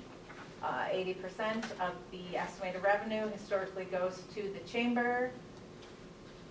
I have building repairs and maintenance highlighted because that's the number I came up with to have the revenue match the expenses. That's just the difference between the two. So there's 20% left over. We've estimated electricity at 30,000. Telephone at 720, and that leaves $5,680 in the fund for building repairs and maintenance at the Mueller Center, which is an aging facility that has had way larger expenses for repairs and maintenance, and then our depot, which is another old historic building that the city owns. That so using up those funds to put into repairs and maintenance on those buildings would be very hard. Anybody have any problems with those projections? Questions? See how easy that was? They finished reading it. Huh? They finished reading it. Well, I don't think you have notes on 211. I was gonna Because say, I it's don't think pretty it's- standard. Well, there's Yeah. where it says 25 grand for the city hall. repairs. I don't think that's the 211 fund. Not sure where you're at, but That's 211 almost. we're gonna skip past the 212 and we're gonna go to the bid fund 213. Projected expenses are based on our revenue projections. We have very little, we approve all claims, because that's the law. We as the city council have to approve all claims. But the way they allocate and spend these funds, the bid board meets. We tell them how much we project their revenue will be, and then they determine what to use those funds for. They historically will spend the majority of their budget on publishing and advertising, and that's because they qualify for a matching grant from the state. And so we can double these dollars that the bid fund contributes as far as what we actually get. Love advertising. It was, Lawrence and Schiller had the state bid for these advertising programs, and it switched to Love advertising, but 70,000 is still what we have budgeted there. They do pay for a third of the social media position, which is 12,000. We have another 500 in services and fees, 500 in travel and conference, and then they supplement the city fireworks display that started 2021 or 2 that they started doing that. We have previously had 5,000 and they matched the 5,000. So we have 7,100 in improvements other than buildings because that's what's left from their projected revenues. But one of the projections you'll see when we get to the general fund expenses is to increase our fireworks to 9, and we're wondering if they would consider matching that. But I have that 9 in red because we always talk about fireworks, and as we're cutting budgets, we're gonna have to cut something. So I have 90,100 is total estimated expenses for bid without ever sitting down with that board and talking to them about what they wanna do with their revenues. That fireworks display this year was phenomenal. It was really good. And that was $10,000 worth of fireworks, 5,000 We gave matched. 5,000. Yeah, we did 5,000, bid match 5,000, we purchased $10,000 of fireworks. I took the new neighbors across the street to my special spot that I like, and they're from Colorado, and they said it was one of the best displays they've ever seen, so. I guess we'll talk about it When when we we get. get there in the general fund. Okay. Everybody okay with the projections for expenses in the bid fund? Making this look easy. All right, so the next one I have on my list then that should be fairly simple is our 501 Capital Improvement Fund.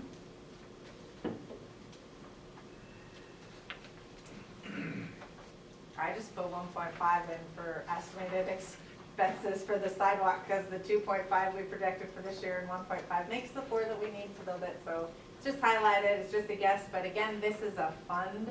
We're gonna have to apply cash balance or take those loan proceeds to come up with this money. Because remember when we projected revenue for this fund, we had 0. Because money doesn't come in. Pretty easy. Any questions? Comments, concerns?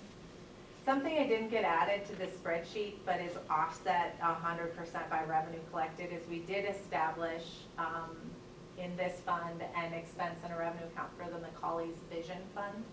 And this year was the first year that we were able to disperse money from that, but it comes to us from the South Dakota Community Foundation. And then the grant amounts are approved. So dollar, if you don't see it in here, but dollar for dollar, we're gonna have revenue come in and expenses go out related to that Macaulay's Vision Fund in this 501 Capital Improvement Fund.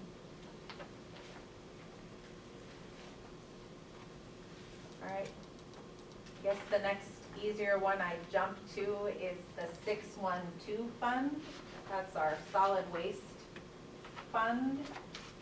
Remember we talked about 100% of what we plan to collect for garbage services gets paid out from that first line, professional services and fees, to our provider.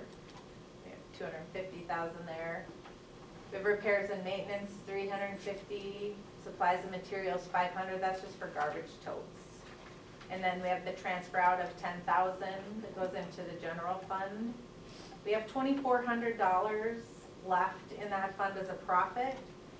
We asked our maintenance folks if they thought we needed any more totes, and so on your notes, I say no new totes, but then I have a question mark, because we also asked our service provider, the driver, who services, and he said he thought we needed about 500. Oh my God. Oh. So, 500 new totes? yes, so, and we've had all kinds of new builds, and so the mayor followed up the conversation with our maintenance guys, and then again with Charlie, and I'll let you take it from here, Bob, and what our plans are for some new totes, possibly. Charlie approached Mary and Barb about new totes, and said that some of the totes out there, and Billy agreed, are the original totes, anywhere from 25 to 30 years old. They're weathering. He said that he's seeing more and more of them as he crafts them, as he pinches them, are cracking. So his suggestion was to get 500 of them.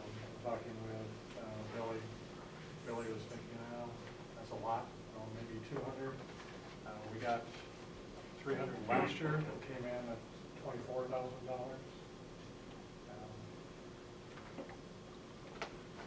So we need new totes. Although we only have 2,400 in projected revenue based on our estimates, we do have cash balance of 326,000 in that fund right now.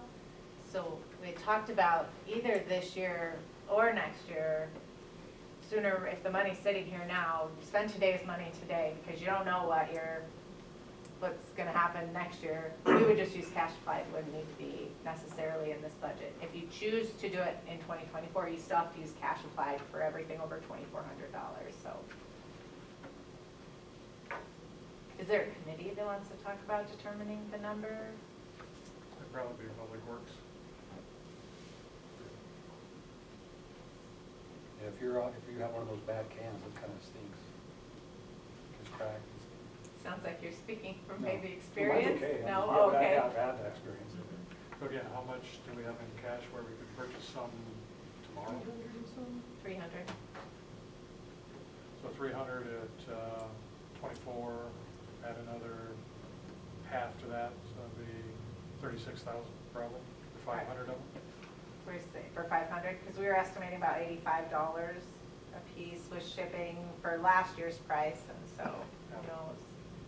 But that's 42,500. We should be be able to do it this year if we determine it's a necessity and leave that out of our 2024 budget calculations. Would that just be a cost of doing business, or would we increase rates somehow? Or? No, we can't. We have a contract with our garbage service provider for rates, and if we increase rates, he'd get more, not us. We'd use our cash applied, so we'd have to do a supplemental appropriation ordinance, which we're gonna do in November anyway, and we'd apply cash from the fund for the added expense.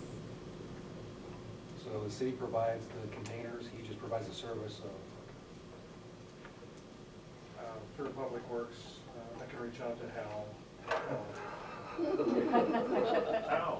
I can reach out to Fred, see what they would sell, what price we can get from Toter, I believe is the name of the company, for that many of them. And then Fred typically is buying, hauling new totes in, so we can see if we can get a reduced rate on transportation costs by going with him to get our totes included on his load. That's kind of what bit us a little bit last time was the transportation. Yeah. So the guesstimate now is 40 grand for a new tow? If we got 500 at last year's price, Be 42. 42.5. We're needing how many? That was 500. 500? Yeah. So They don't go bad. The hauler, Charlie, the one that picks them up, is saying he's recommending 500. Charlie has been good about letting us know what's going on out there. So the company doesn't benefit from it. They don't make a profit off of it. They're not buying them directly from them, we're buying them from Toter. more realistic, but we can probably look at the things costing $100 a piece. It's the price of 80 last year. Yeah, we don't know, and if Yeah, we no, can get I- a discount on shipping, then that might help us stretch our dollar. If we can get in on a bigger order, share a shipping charge. So we should, at this point. It's on the agenda for the first. Okay, perfect. So does anybody have any questions, comments, or concerns about the 2024 proposed budget with a little bit of profit in that, showing in that fund? Great. So we can go to 602 and 604 expenses now, I think, and then probably hit the easy ones in the general fund until 9 o'clock, if you're okay with that. Mayor? Yes. Okay. So 602 is our water fund. On the bottom of the expenditure spreadsheet for the water fund, I have listed the projected revenue that we discussed on the other page. And then the projected expenses based on the requests that we'll go through line by line. And this fund is projecting a loss.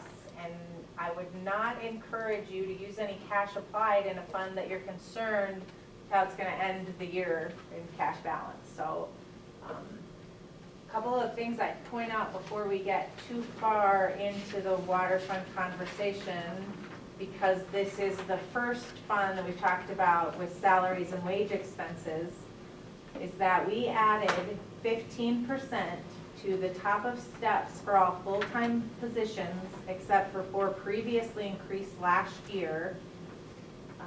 We estimated changing the returning wage, or the increase for part-time employees from 1/4 to 50 cents, and proposed increased longevity to 1% from 0.5. These proposals have been recommended by admin finance. I additionally calculated 10% increases to previously increased PD type of steps, and we'll talk about those when we get there, but those are not added into the projections in the worksheets like the 15%. We added 85 cents as a cost of living adjustment to all full-time employees and are estimating 85-cent minimum wage increases. That amount's determined by the state in September, and then the equivalent increases to all part-time wages. We're estimating 10% increases to our mid-year to the premiums for employee health insurance benefits. Actually, last year it did go down by less than 1%, which was really nice after several years of significant increases. Again, we're projecting, trying to do our best job estimating. 10% is the amount we settled on. We're also estimating 10% increase from the South Dakota Public Assurance Alliance for property and liability coverage and premiums. So we just wanted to go over those estimates as we go through each of the fund and departments that have those type of expenses in them. So other things in our notes that were shared with us when we had our meeting with the utilities crew, we removed the split of the city hall admin assistant from the wage estimates. If you remember, when we approved that position, we split it 3 ways. What has occurred and what makes more sense for our 2024 projections is that 25% of that gets paid out of finance and 75% gets paid out of development coordinator.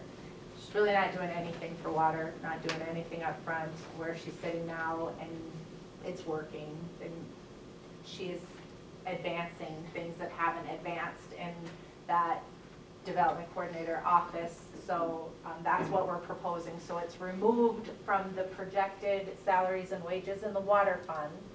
40% of our full-time engineer salary and wages come from this, 2 full-time operators, 1 full-time admin assistant, and a full-time foreman. All come out of this $254,000 projection. They requested when we met with them to add 1 full-time employee.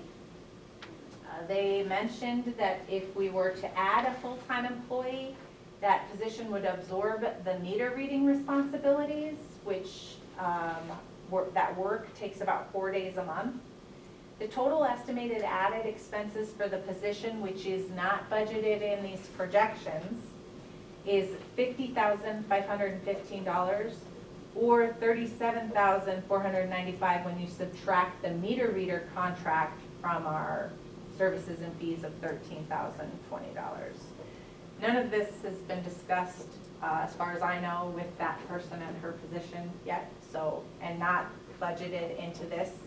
This does not have an added full-time position, and it keeps the meter reader in the position, what you're reviewing. One of the things that they talked about when requesting this full-time position, and Mary, you can jump in if I'm misstating anything, is that they often need to draw from the maintenance department for help with this project. But we have 2 full-time positions open right now, budgeted for and open in wastewater, which is part of utilities. If we were able to fill those positions, they would have more people responding to the utility calls and not, these are already open budgeted positions we've not filled, currently open, which is one of the reasons we left it out of the projections here. And Bob, you can jump in and share anything you want here, but that's where we're at right now. So that would be 3 positions if we And went if we forward. can't fill the ones we have open, Yeah. why are we adding? If we've got 2 open and we add another one, that would be 3 open till they get filled. They're still gonna draw from maintenance or whomever to help them with whatever they need help with. I say fill the positions, forget about anything, and do another reevaluation at a later time to see if those 2 actually can alleviate borrowing from maintenance and whomever to do whatever they need to do. They're also all spread really thin right now with the project, which is not gonna last forever, so. And that's for sure. I You see agree with that. your We've position. seen that throughout town, that Yeah. they're plenty busy enough as it is. I kind of agree with JR not to create a 3rd full-time position when we already have 2 vacancies that we haven't been able to fill. In utilities, Yeah. which, in total, which the sewer fund is, the wastewater department is the one that has the openings, but it is all utilities. Yeah. And we do have a deficit in this fund that we're trying to cover, so if we were to add expenses, your deficit grows. Are we missing anything, Bob? No, and talking with Misty today and what you folks are talking about right now, they need the help. They'd like to pull from, these positions that aren't filled right now. But until those positions are filled, so we can really get a sense of just how short are they, or with those 2 positions on board, take care of it. Adding a 3rd position to 2 that we can't fill already doesn't fix the problem. Would it, this is kind of back-ass words, but could we, if we filled a position in the water department and they could pull them to the wastewater. It's wastewater maintenance operator. Yeah. That's the position. So I'm just saying, Water would it, the job position in the, being hired in the water department be more conducive to hiring someone than someone going to the wastewater? Am I making any sense? Would it be easier to hire someone for the water department It's than the it would be same to job hire title. for the wastewater? I don't think so. It's the same job title, same pay. But when they hire on, they're not thinking they're going to the wastewater. But during the application interview process, you're informed that you're gonna be working both departments as you qualify, or if I'm Train. using the right terms, as you get Certifications. qualifications in both water and wastewater, you get the extra, Dollar for Dollar. certification. and so, certificate, thank you. So it becomes obvious you're gonna be in both sides of the utilities. Primary responsibility would be water, or primary responsibility would be wastewater, but recognizing that you're gonna be working in both departments. Yeah, so the delusion only would last. I was just trying to make it more palatable. Well, when they got the certificate, the delusion would be over. Yeah. And your office in the same building. Yeah, I agree with JR. I don't understand. We have money allotted for the two positions open, right? Yes. It doesn't make sense to have another position. That's like saying your washing machine needs a new belt, let's go buy a new one until I can fix it. We have to fill what we got. So it sounds like we're all in agreement, and I'm glad I didn't take the time to build it into the budget. The red letters are what it would add if we added it, but it's not added into the totals. So 25.4 for salaries and wages projected, 19, so all of these after salaries and wages, the OASI and FICA, those are payroll taxes, it's tied to that dollar amount. So 7.65% of that dollar amount is what payroll, our portion of the payroll taxes that are paid for the employees, so that's where 19,500 comes from. Y'all know retirement is required by statute. You work in the municipality, we match 6%. The 15,400 comes from that 6% of 254,000. Workman's comp, 4,800, also tied to salaries and wages. Group insurance, that's an estimate using the existing employees, not adding the full-time employee. It's our Wellmark Blue Cross Blue Shield, Dearborn National, and the $10 towards the dental insurance that we cover. And then, I need to take those notes out. 40% of the engineer and none of, So 50% of the city hall admin, the one admin. am I reading that wrong? You go back to 19.5, 15.4, and 48. 48. That's with a new employee? No. That's Oh. where we move. Correct. That's without. That confused me that you Not would add added that in other amount to- with a new employee. Yeah. But then it says full-time, and I went, All the red's not added into these estimates. Okay. And I'm not going to, it all sounds right, like. thank you. You bet. 37,200 for group insurance, unemployment 650, insurance 19,510, services and fees 45,000. That includes the credit card processing fees, credit collection bureau fees, our qualified pre-sort, which sends out, gets the list and sends out the mailers every month for our utility bills. The meter reader at $13,020, and we're not eliminating that if the new hire is not approved.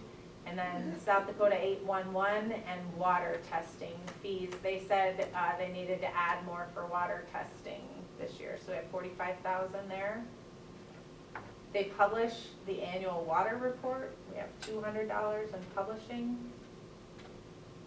In vehicle repairs, we have 4,500.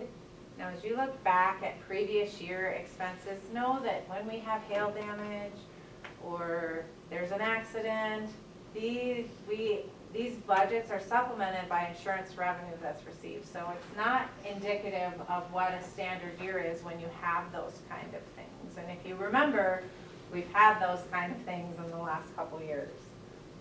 So that includes an '09 Chevy Silverado, and it's in red because it needs a transfer case if it's not replaced. A '20 Chevy 3500 and an '18 Chevy Silverado. When we talked earlier about our strategy when we're projecting expenses, we can't budget for the unexpected. So what if my transmission goes out? What if I this or that? You, as a council, when those things happen, you have conversations about how to address them. So when we're looking at repairs and maintenance, we're trying to be reasonable and give you enough money to do the one-off stuff that just happens, but we're not trying to budget for those big things that are unknown, because we'd run out of money long before we were done if we did that.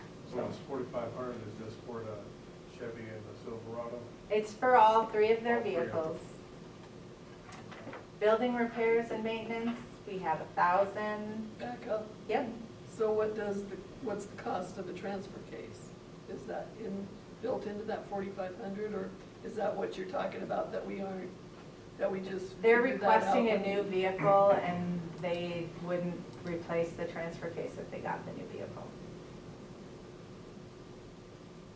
And we didn't get a dollar amount, Bob, did they, when we had a conversation with them? 4,500 is what they had in there. Building repairs and maintenance, 1,000. Water department just has their water fill station and then their pump houses. So they don't have a building that they live in. Tracy lives at City Hall and the sewer plant has their building expenses because that's an asset they own. Equipment repairs and maintenance, both of their water tanks, the 1 million and the 2 million gallon tank, they get serviced every 3 years. And it was serviced, was it this year or last year? Last year. And the people who do the service said they will not service it again until we replace the stairs inside the tanks. It's not as easy as just buying a set of stairs and sticking them on there. Apparently you got scuba gear in there and you gotta drain it and you gotta weld stuff. So $30,000 of the equipment repair and maintenance projection of 40 is to replace those stairs. We would have one more year before it have to be cleaned again, but if something else happened and they needed to service the tank, they've already told us they're not going back in the tanks unless we replace those stairs. Sounds like a no-brainer. So at least 30 of that. Street walk repairs, they have 20,000. Sewer water repairs, 60. So again, both of these are not projecting catastrophic repairs needed. Supplies, 500, marking paint and wasp killer is what they have listed as supplies. Clothing, we have $400 for full-time times 3.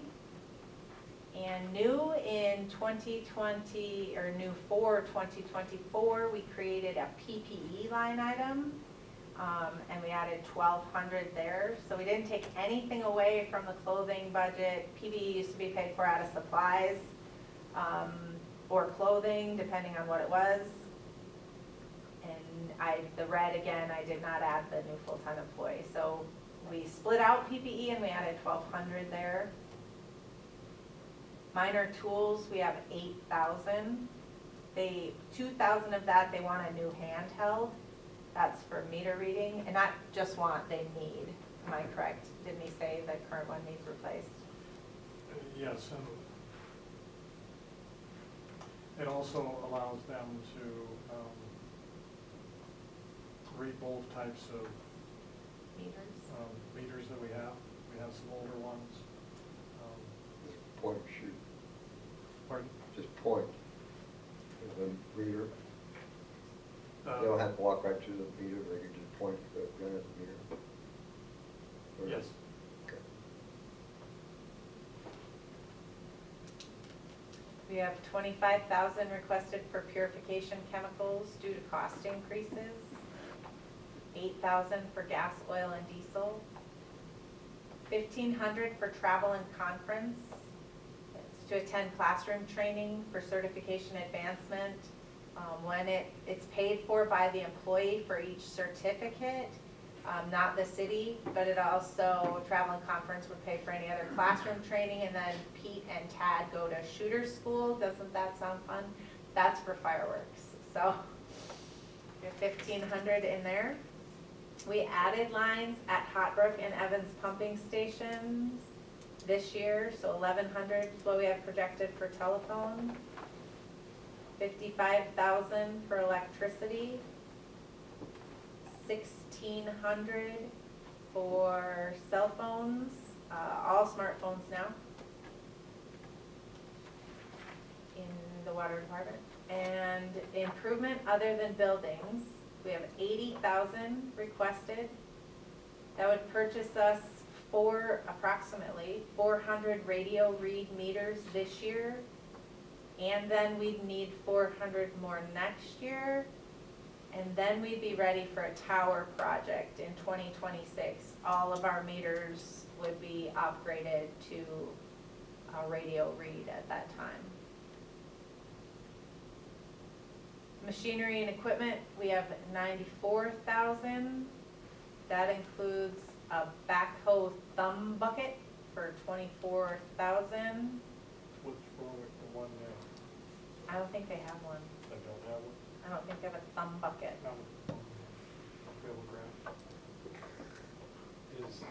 Is this a, and I apologize for not knowing the answer to this before I ask it, is this a, if you will, a mission critical piece of equipment? They've been getting by without it, but they really would like to have one. And am I right, these are in the order that this is the first department, we talked about that in. So on these, the $94,000 for machinery and equipment, the notes that you see are in order of priority for the department. Knowing that you may have to cut something since they're at a deficit, we ask them to prioritize. And so the backhoe thumb bucket, in my understanding, is the most important piece of what they're requesting, with the snow plow and attachment at $12,000 being next. The 1-ton new pickup at $38,000 being third, and that would replace the '09 Chevy. And then the mower at $20,000 being the last. Is that $24 for that? Nope, K, I forgot the K, I added it to my notes. Good catch, I wish. Saving, we'll get 2 of those. Well, in the long run, I'm sure, I know how those guys are picking stuff up from shelters and stuff. In the long run, the thumb bucket would be worth it. In what? In the long run. In the long run. The long Oh, term. they said lawn, L-A-W-N. No, Okay. she said lawn, I didn't say lawn. I guess I have a question about the 2009 Chevy pickup that needs a new transfer case. What's the mileage on that pickup? I'm sorry, I don't know that. I don't know that. It's 14 years old. I like they cover a whole A lot lot of of ground. those vehicles have a lot of miles on them. Mhm. Yeah, just a transfer case. So I'm entertaining any conversation about how we get closer to our revenue covering expenses. And I think we've probably hit one of the first areas on this budget where that conversation can be had. Honestly, I'd like to know more about that backhoe dump bucket. But Yeah. if everybody's cool with that, I'm cool with it. Question for clarification, Mr. I think my numbers got messed up. What's the revenues? Projected revenues for I have $1,004,700. Is that right? Okay, that's what my sheet shows. And then expenses are 813,900. Nope.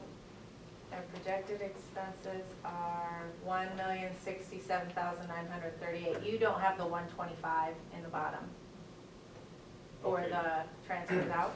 Yeah, it's not over there. I do. Oh, But it's- Wait, is your, can you check your formula to make sure it Yes. includes? Yeah, it's, I think it left it out. It's highlighted.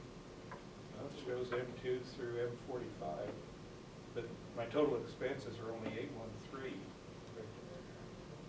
So every other one that we've gone through, you've been 254, 19,500, 15,400, 4,800, 37,200, 650, 19,510, 45,000, 200, nothing, 4,500, 1,000, 40,000, 20,000, 60,000, nothing, 500, 1,200, 1,200, nothing, 8,000, 25,000, 8,000, 1,500, nothing, 1,100, 5,500, nothing, 55,000. or 55,000, that's what I meant. That's what you have, right? Yeah. Yeah, nothing, 1,600, nothing, 80,000, 94,000, Yep. and then we hadn't talked about 35,000, 111, Oh, or 3,500. Whew. 3,500, 111, 332 for the principal payment for our SRF loans and our backhoe, and 29,246 for our interest, Yep. and then 125. It's 1,067,938. Yeah, Your total's not bad. no, yeah, It should include lines 2 through 45. yeah, that's what the, sorry to, Yeah, I don't know why, it's showing 2 through 45. and all those numbers match. Yeah, all the numbers match and total doesn't, that's why. Anybody else have that problem? Or I'm reading out paper. Mine's one I'm, One more million 67, find them on here. I'm not as far off as Bill is, I'm off by $200. I got 166,738. I got 167,938. That's what I have. Right. That's what I've got. Yeah. Okay. So, back to the machinery and equipment request, we have 63,238 as a loss. So we can automatically take off the mower, since that's their lowest priority for 20.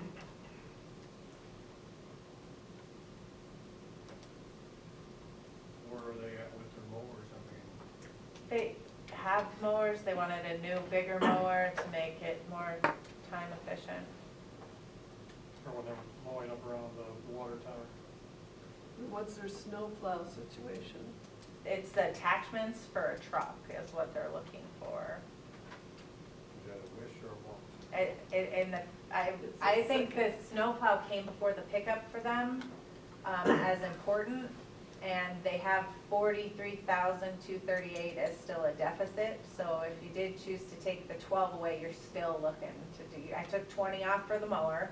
I'm at 74 now, we still have a deficit of over 40,000. If you take off the snowplow and attachment, you still have a deficit. So I think you're better off putting off a pickup for a year and leaving the second priority. In my mind, it makes more sense to reduce the number of radio read meters. Than the pickup.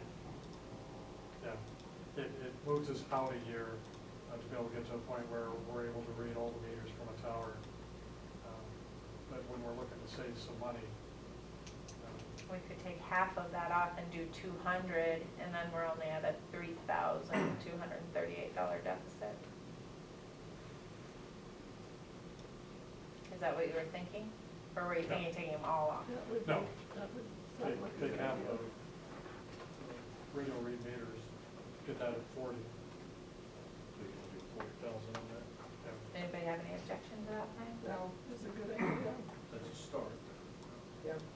So now you're only at a deficit of 3,238, and that only took off the mower from machinery and equipment, still left the backhoe thumb bucket, snow plow and attachment, and the new pickup. That pickup looks like an item is hidden between two things.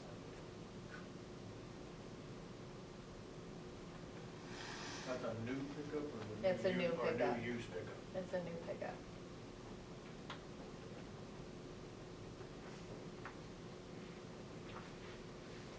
Does it have to be a one-ton truck? I When think you're so. Pushing snow and stuff, it's a good. Yeah. Okay, so And that's they what haul they're gonna use it stuff. for. So the snow plow and the ton would go together. So do we sell the '09 then? We have surplus. We have had surplus auctions in the past. I think that when we were talking, they were discussing the '09 getting transferred to another city function. So it's still gonna need a transfer case. Somebody else is gonna have the problem.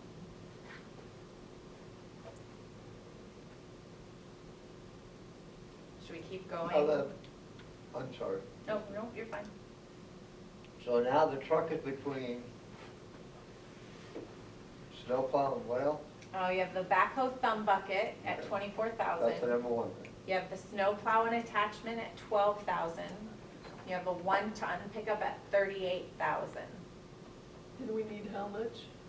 You are short now 3,238. Only 3,000? We took 20,000 away from the improvement other than buildings and reduced the radio read meters to 200. And we took off 20,000 from machinery and equipment, removing the mower, But can we get 3,000 out of somewhere else? quite possibly. Let them have those three things. So I look at minor tools, went from 3,500 to 8,000. This would be a good time to look at some year-to-date. Well, if we replace the '09 Chevy, then we don't have to do anything with vehicle repairs monies then. No, you still have other Still. vehicles Okay. that need repaired. 4,500 is what they had the year before without Can we needing do it. 5,000 For on the the- minor Other tools? than the 8,000? Do 5,000 on the minor tools from 8,000? That's 3,000. And what are they showing for equipment repairs and maintenance?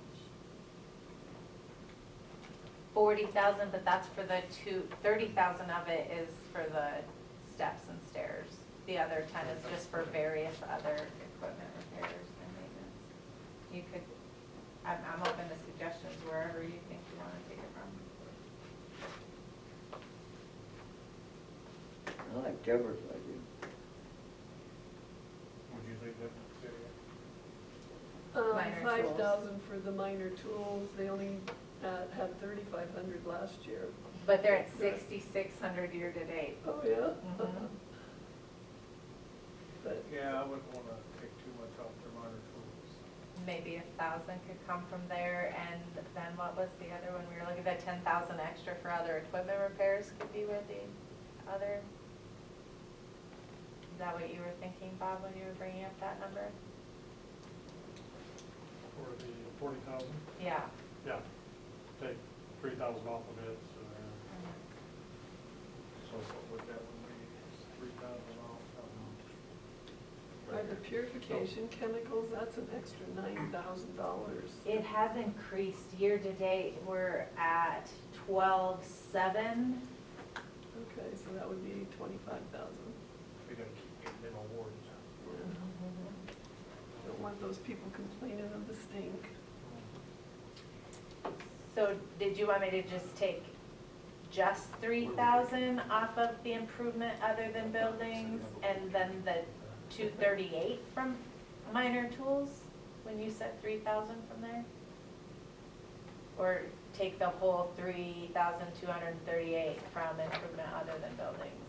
Or not that one, I'm sorry, from the stair repair, yeah. equipment repairs and maintenance. Mhm. Deborah was talking about taking Some off minor maybe 3 tools. off of minor tools, maybe take 2 off of minor tools, and 1 off of equipment repairs and maintenance.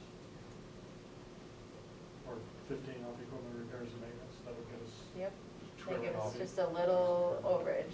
So 2,000 off of minor tools updates that number to 6,000. Okay. 2,000 off, 6,000. Yep, and then the equipment repairs and maintenance above that, where the 40,000 is, how much were you saying to take off of there? 15? Okay, 38.5. yep. Vehicle repairs would come down, wouldn't it? For the new truck? That's what they had last year too. like you were saying, if they keep that 09, it still needs a transfer It all gate. comes from the same areas. If they give it to a general fund department, then the repairs would come from there. But if we make those changes, that gets us to where we no longer have a loss. We have a profit of $262, which, you know, the water and wastewater funds, that doesn't get you very far. We like to budget for a good cushion of a projected income, because when things go bad in these funds, they're very expensive. But it at least gives us a balanced budget for 2024 if we made those changes. So that would, be on machinery and equipment, that would make that 38.5. Oh wait, machinery and equipment is 74. 74. Improvement other than buildings is 4. Minor tools is 6. And equipment repairs and maintenance is 38.5. You're going too fast. What was Sorry. the 4? Start over again, please. So what changed, Okay. and I'm gonna, from the top, Say the line you're looking at. equipment repairs and maintenance, and that is on line 15. All right, We had 40 and we dropped that to 38.5. okay. Then line 24, minor tools, we had that at 8, we dropped it to 6. All right. And then line 37, improvement other than buildings, we had that at 80, we dropped it to 40, and we changed the description to 200 radio read meters. One right below it, 38, machinery and equipment. It was at 94, we only removed the 20,000 snowplow, and we left it at 74. Did you show any deficit now? No, I have a $262 over. I thought you said we removed the snowplow, I thought we removed the mower. Oh, I'm sorry, mower. We Okay. left the snow, I'm sorry, you're right. This is why we don't go long after 9, because my brain starts turning You to got another mush. hour yet, Yeah, girl. I know. Will you be sending out revised? Update, absolutely, absolutely. So Thank you. Yes, yep. Yeah, but you can't get rid of your red. We can't get rid of what? I can't get rid of your red. Oh, 200 instead of 400.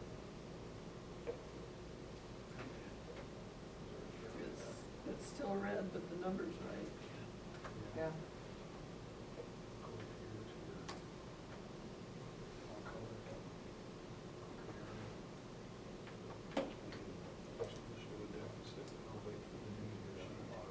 Yeah. Oh.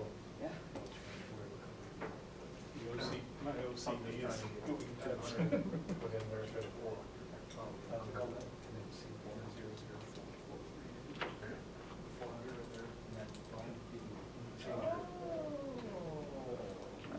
did you get your spreadsheet to update? Yeah, it's updating, I'm just still showing a deficit of $1,238. So you have projected revenue of 1,004,700? Yep. I got 438. That's projected expenses, 1,004,438? Yes. What I got. Oh, duh. Brain void. Uh-oh, I'm having a meltdown. $262 to the good. I tried Do we need another quick break, or we want to jump into wastewater? Declare victory and go home. I've got a little We can swirl. get one more I don't know done what's tonight. going on. Not the 6:04, we should jump to 6:04. We can do it Before we another leave, one. Misty. 1004438, correct? 1004, I moved on to wastewater. 1004,438, yes. All right. 6:04, you said? I'd like to go to the 604 next if everybody. Yeah, let's do it. Now, let's just, Hey. Let's do it. We've done the clean water. Let's do the black water. Do the other water. All right. We fired an unhired employee. This doesn't have a deficit. No, It doesn't. We go through this like great men. Where are you finding your deficits showing up? It's at the bottom, we might have to scroll over. So our notes from wastewater, we separated PTPE. Oh, there he goes, okay, all right. Thank you. I don't think there's anything extra special in the notes, so same notes we covered for the other ones. In our salaries and wages, even though we don't have those 2 open full-time positions filled, we are estimating for those expenses because they're approved positions that we're hiring for. So we have $203,000 estimated for salaries and wages. That's 40% of the full-time engineer, a full-time foreman, 2 full-time operators, which are open positions, and 1 part-time operator, which was added in 2023 when we were lucky enough to get back somebody who had retired with all kinds of certifications. So $15,550 for payroll taxes, $12,050 for retirement, $4,000 for workman's comp, $37,300 for group insurance, $475 for unemployment expenses, $17,200 for insurance, $15,000 for services and fees. That includes 1/2 of the qualified pre-sort for the mailers, $1,500 for lawn service, $4,000 for Black Hills Tech, $150 for fire extinguisher inspections, and $900 for Ecolab and some other various services and fees charges. What does Black Hills Tech do over there? They do all our IT. Just all the It's- computers for Yep, our monthly service charges are split between the departments, Oh. and then they, if they replace anything. So all the employees over there have these computers? No, not everybody's computer is the same, only council. COVID funds, Yeah, but ongoing expenses aren't covered by that. right? $1,000 as a rental for a 2-man scissor lift rental for the bay heater and lights replacements. $2,000 for vehicle repairs. They're 02 Ford F-350. You'll see as we get lower down, they want to replace that, and then they have a 2018 Chevy Silverado. Building repairs and maintenance, we have $20,000 estimated. There are control panels, about 12 to 15. They want to replace 3 per year. And they need a new AC unit at the plant. Equipment repairs and maintenance, $15,000. Sewer water repairs and maintenance, $50,000. $1,000 in supplies. $1,300 for clothing. Again, we split out PPE and added $1,200 to the budgets to cover those. They get those Arctic boots, they already got those should last for multiple years. Yeah, PPE would include just all those items, and if they hire new employees, they have to get them boots. I think we need to bump the PPE budget. I'm not sure they've got supplied air respirators down there for confined space entry. Have you talked to them about that? Yes, Oh, they don't? How come they didn't ask for that in their budget? don't believe so. Definitely gonna need some. I think they've, Confined space entry, you said? yeah, Correct. So if you've talked to them about it, why didn't they ask for that in their budget? because I just talked to them about 3 or 4 days ago. How much are those? Put $5,000 in. Add $5,000 to the 1,200? Yeah, How many will that give us? 1. Is it something that can be used by more than one person? Yeah, So it gets cleaned in between yeah, use? yeah. And that's a wild guess. I guess something like that, that's $5,000. I would consider that machinery and equipment, you capitalize things that are over $5,000. It might be 2 airline units, 2 separate units Okay. that are air supplied respirators with emergency backup, as opposed to 1 self-contained breathing apparatus. But if they're going down into confined spaces, they should not be using air purifying respirators. And this should not go down alone. So I'm just, it's a wild guess.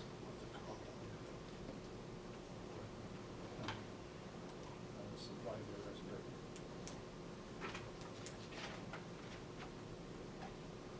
I would agree with you go on that.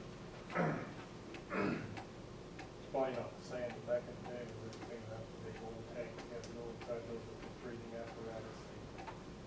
Little bitty holes about this big, you had to crawl through. That's all, the only air you could breathe in there was whatever you had going in there. Okay. I heard no objections. I added 5,000 to PPE. I have a total of 6,200, and I added notes for an air respirator. If you go on that line? Yep. Janitorial supplies, we have 1,000. Minor tools, 5,000. Purification chemicals, again, they are seeing increases. We have 20,000. Gas, oil, and diesel, 4,000.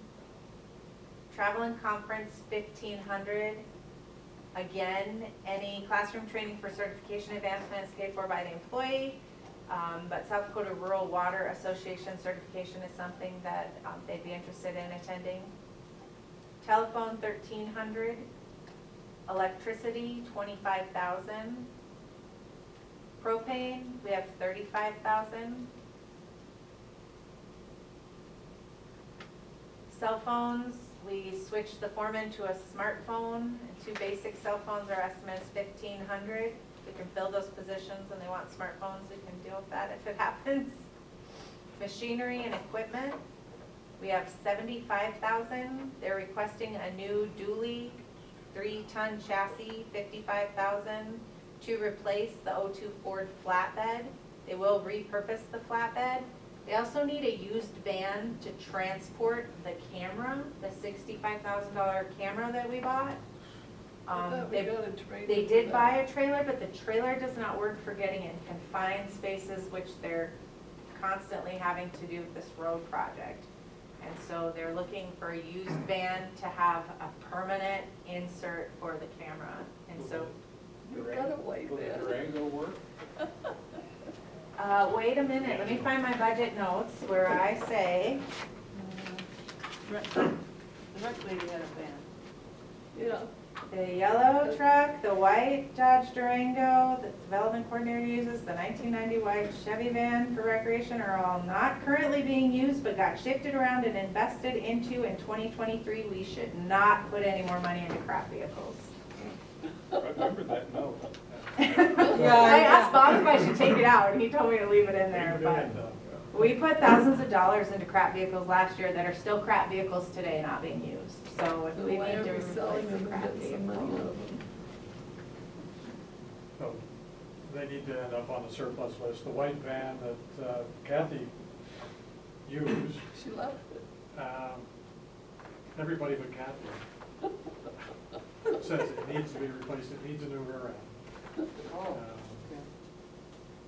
But that's what they're looking for. To your point, as far as, did they get a trailer? Yes. But what they found out with road reconstruction is as they need to get in areas,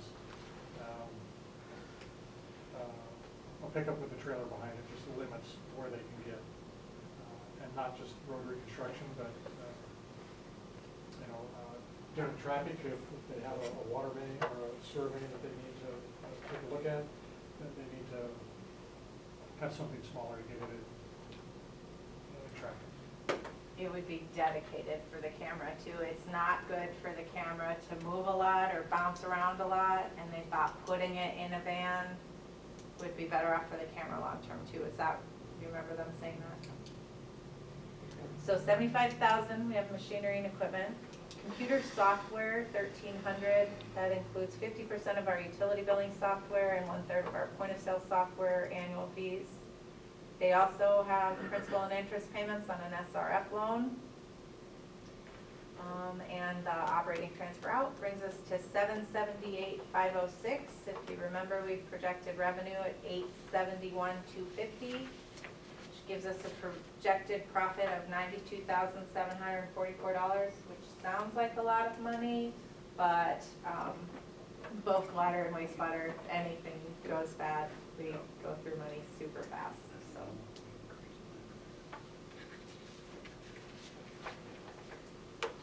Sounds like we, huh?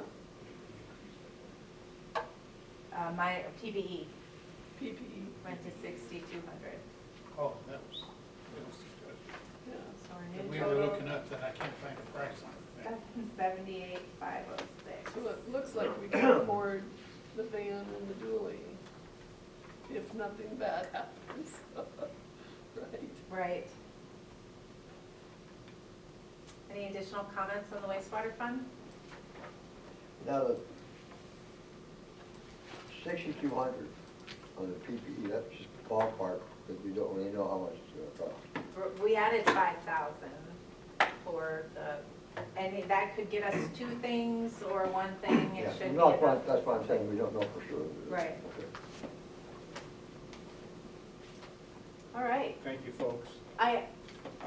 I actually have, if you're game to go till 9, I have a few easy 101 departments that I'd like to try to hit to use up our time tonight, if you're all okay with that. For the new folks, trust me, you'll want to do this tonight, because Thursday night will Gets a not- little harder. Yeah. It's better than doing 3 nights or 4. Yeah, we did 4 last year, Did we do 4? No, we did 3 I was last gonna say, year. we scheduled one at a Yeah. time. or the year before. Okay, so where do you wanna go now?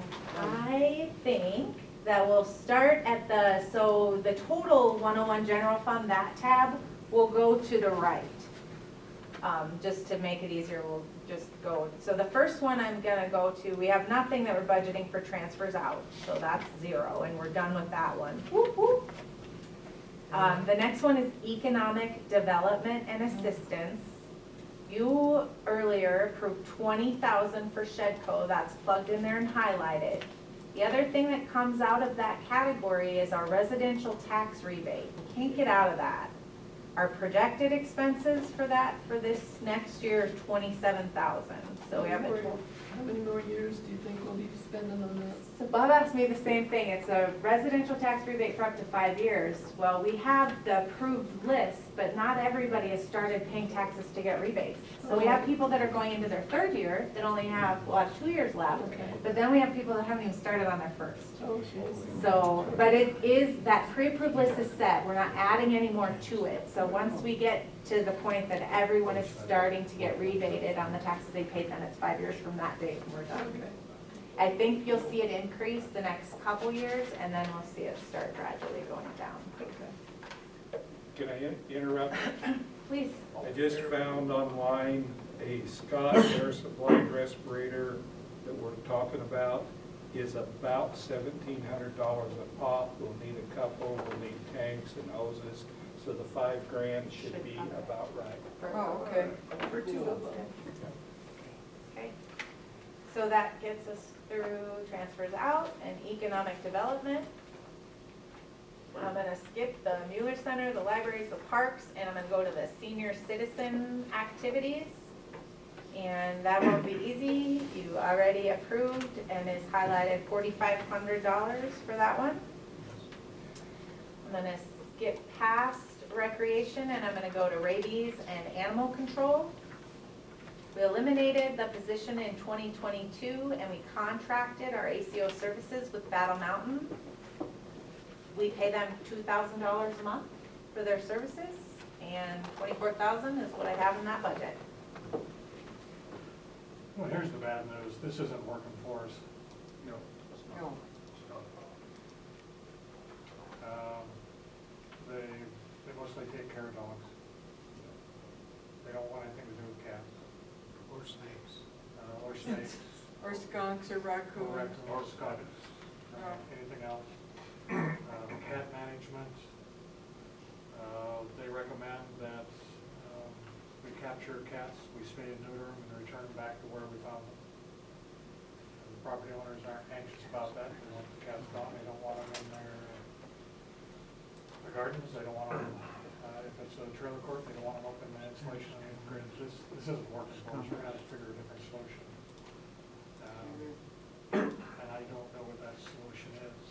Have we had a sit down with Battle Mountain? There's been a number of them.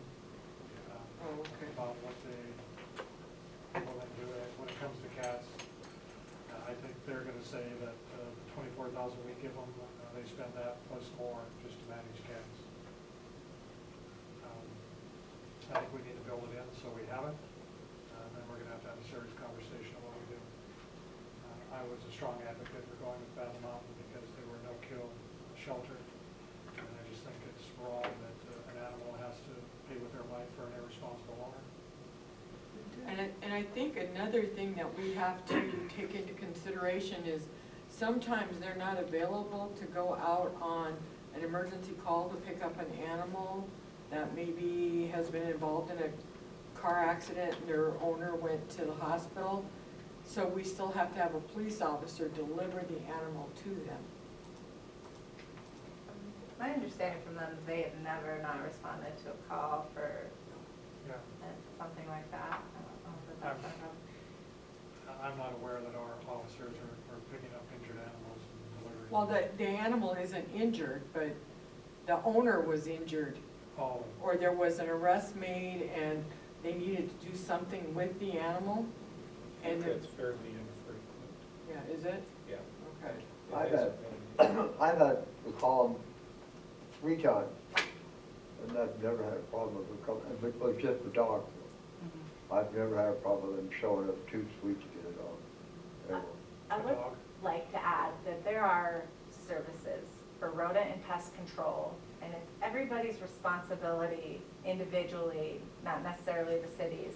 If you have a bat in your house or a snake in your yard, I don't think we're required to go abate that. So they might just do dogs and cats, but that's what our animal and fowl ordinance is about, that we license chickens and dogs can't be vicious and cats can't run around. We can't cover every deer, raccoon, skunk that every citizen in our community might encounter. That's not necessarily our responsibility. And John Wishard spoiled everyone with all he that. was pretty good. But at that time, we were paying 46,000, not 24, and we were spending a lot of money on dead cats, Well, I was just thinking the property owner. because we personally, euthanize them. That if I see a rattlesnake on my property, I ain't calling the cops, I ain't calling animal control, I'm killing it. Got a lot of little old ladies on that.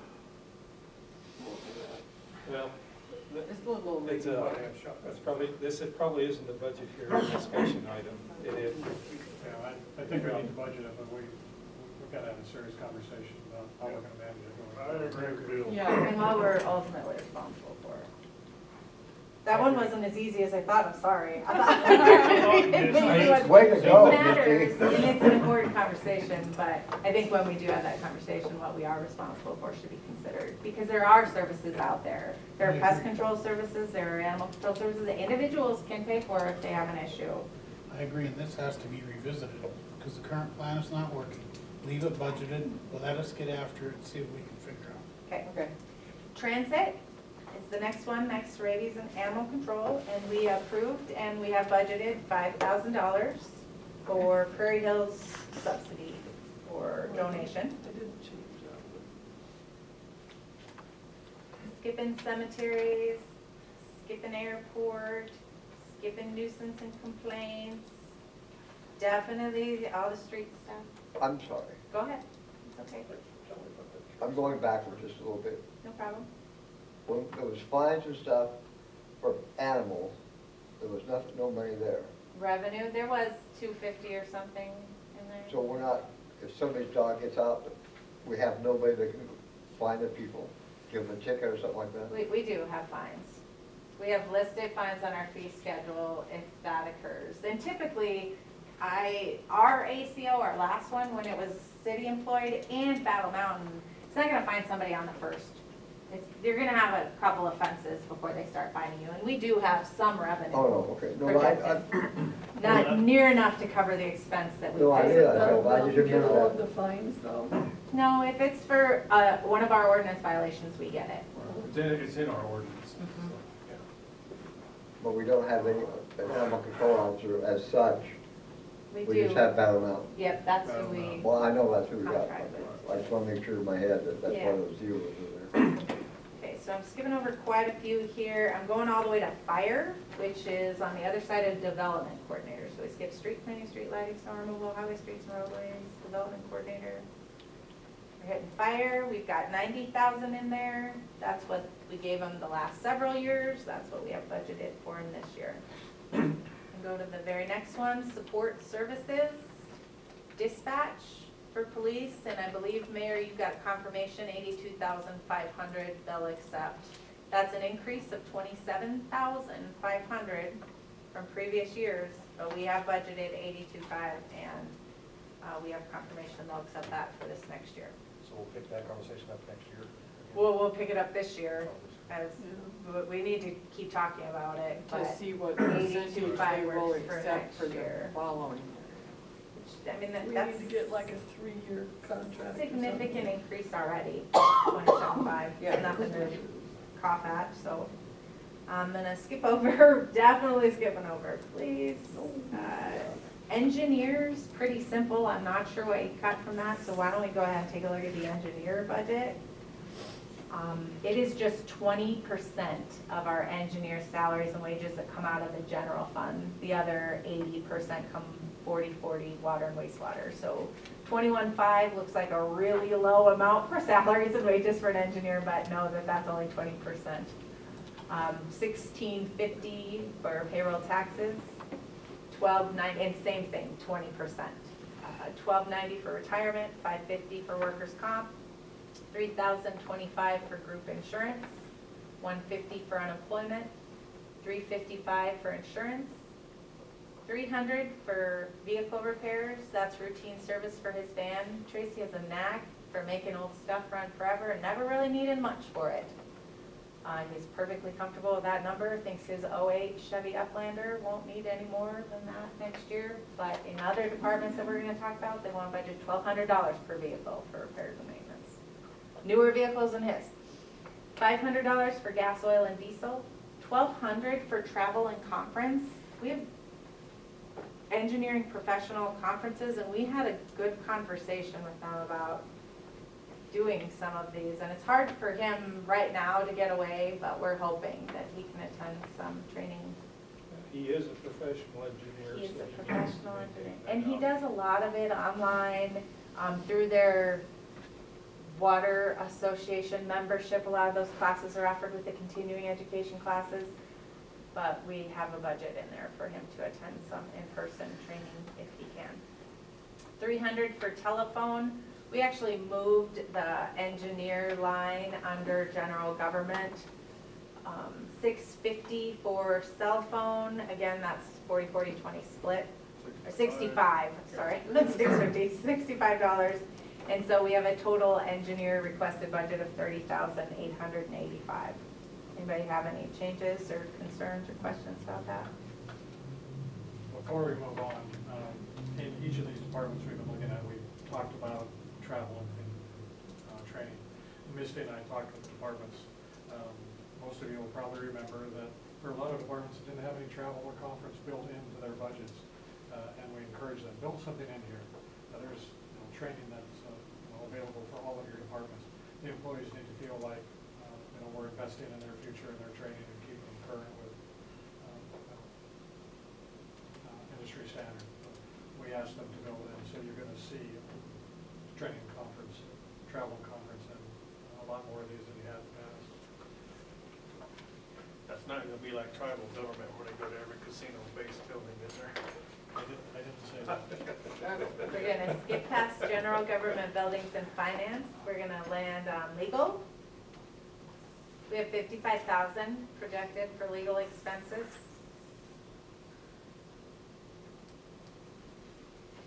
You're okay with that? I'm gonna move to contingency. We lowered that amount to 75,000. Now, if you remember, statute dictates that it can't exceed 5% of the total budget, and then contingency is just budget authority, can't spend directly from contingency. So when you look at previous year amounts on your expenditure worksheets that come from Fannian, you're not gonna see any dollar amounts in there, because what we have to do with contingency, when you approve it by resolution, which is the only way we can use it, is we have to transfer that budget authority from contingency to any other department in the general fund. So, I highlighted and put in there the amount we used out of the amount budgeted, which isn't gonna match any of your worksheets, because we don't spend anything directly from contingency.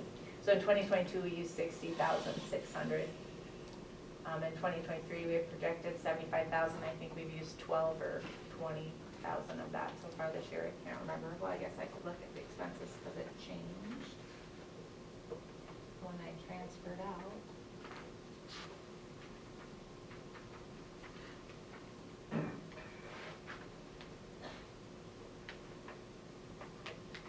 Yeah, so 59,950 is what we have left out of 75,000.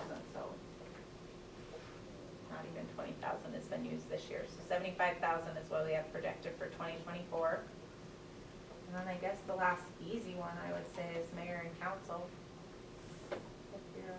Anybody want to make any changes to contingency?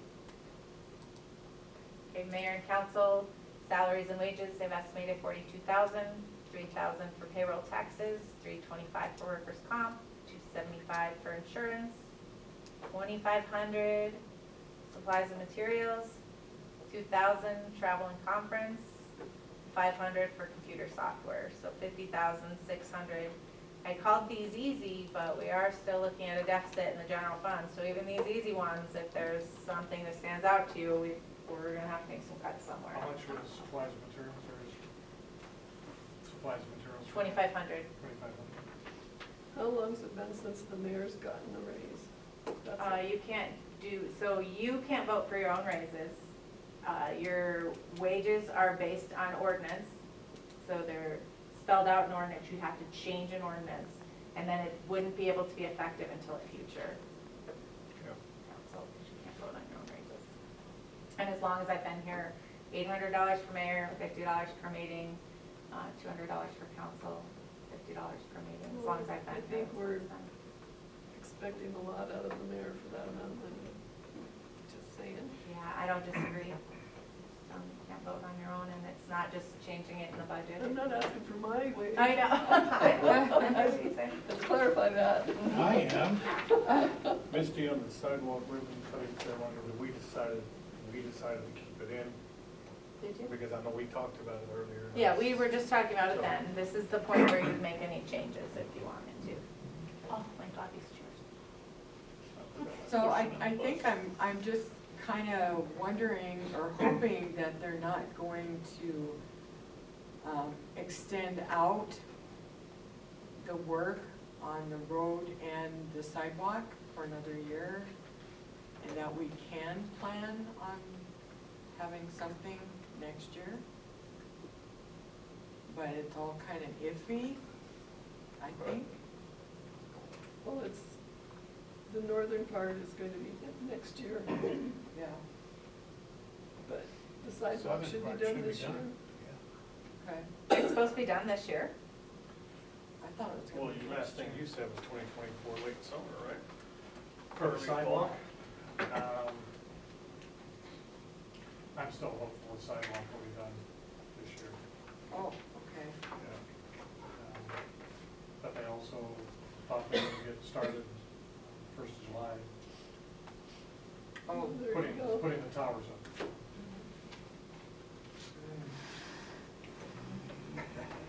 Once they start putting the towers up, we'll get a good idea of how long it's gonna take. okay. We can leave it in, I mean, it's not like we have to spend it next year.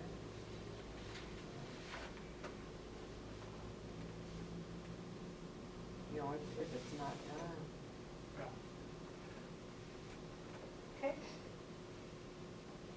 Let's leave it. If we have to go back and do something on Thursday, we can do it at that time. Yeah, anything we talked about tonight, we have to go back.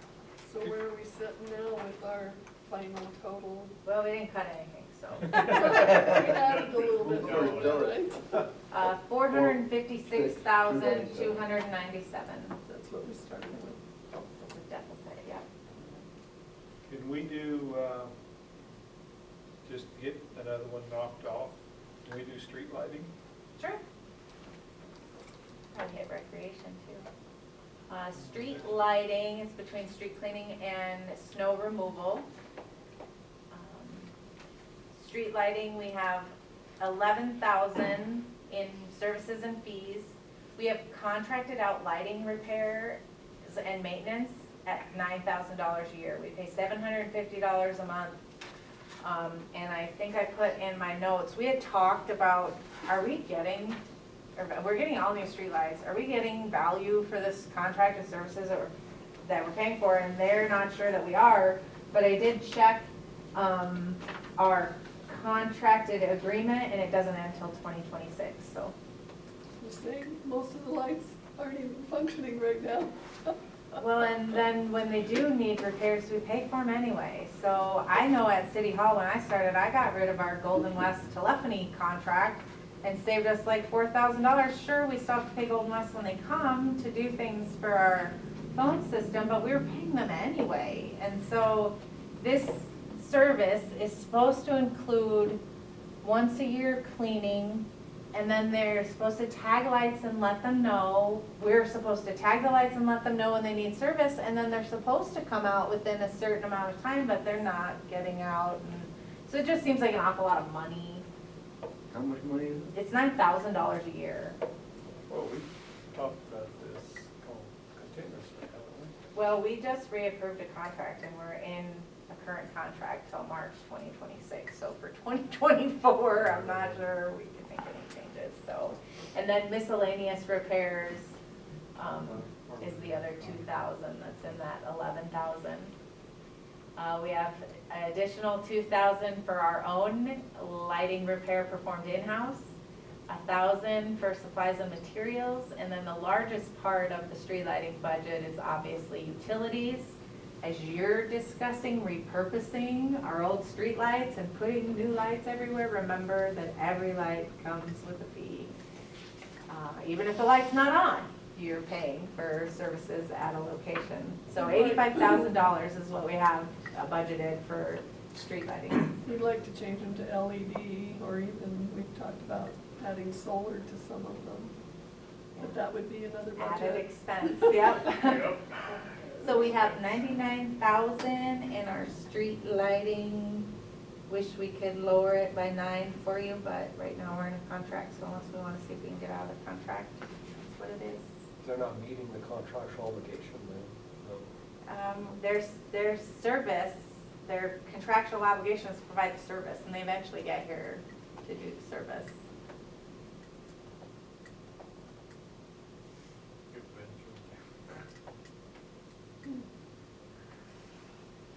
If you wanted, we could talk about street cleaning or snow removal or recreation. So we still have 30 more minutes.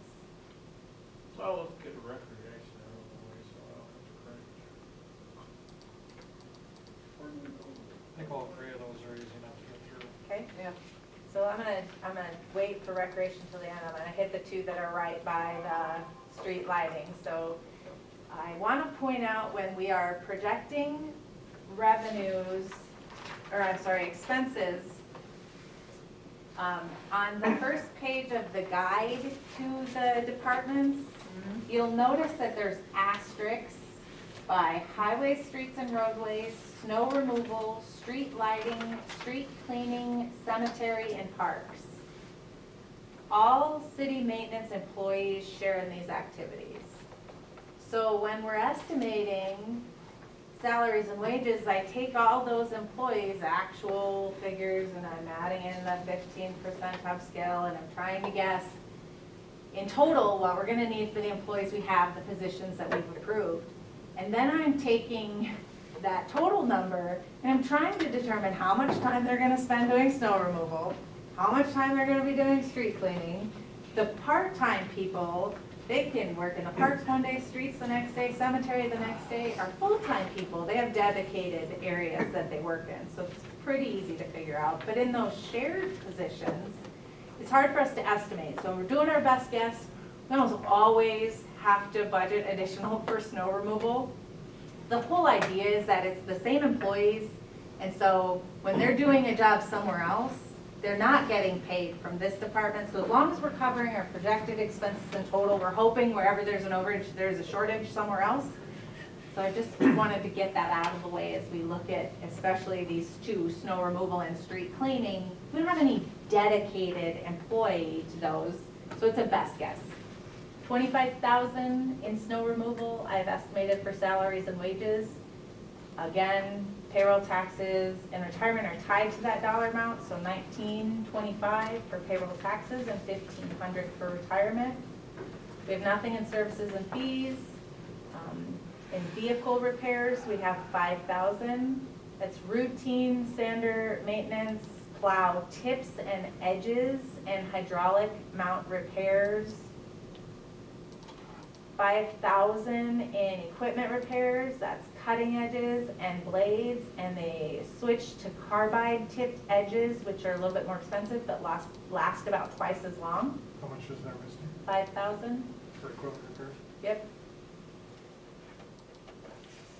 20,000 in supplies and materials, which is sand and salt.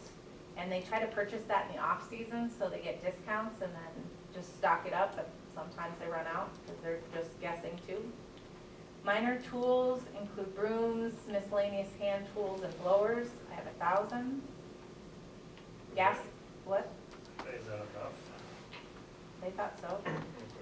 Gas, oil, and diesel at 7,500. And then machinery and equipment, we have 115,000. That's our estimate for a medium-duty plow with accessories. So we have $181,925 as a total for snow removal. I'll go ahead and ask the question, is that a have to, a nice to, would like to, want to? They had a bunch of breakdowns this last winter, I think. Yeah, they say it's a have to.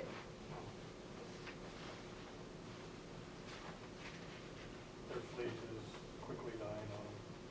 I've only seen a regular pickup with a blade plowing over roughly. Most of our fleet is 1 ton, or Is that ton and a half brand new flatbeds. medium plow? Yes, so if you remember, we spent $80,000 on a used, what did we call it? Truck, dump, plow, truck. And then we had to spend about $25,000 just to get it, and we don't want to do that again. So this is new. This is the cost for new. Would we be keeping our old or surplusing? I think it's keeping everything they've got and adding to it. Now, we talked last year about having an aging fleet. Just think it's time, as we seem to be the can-do council.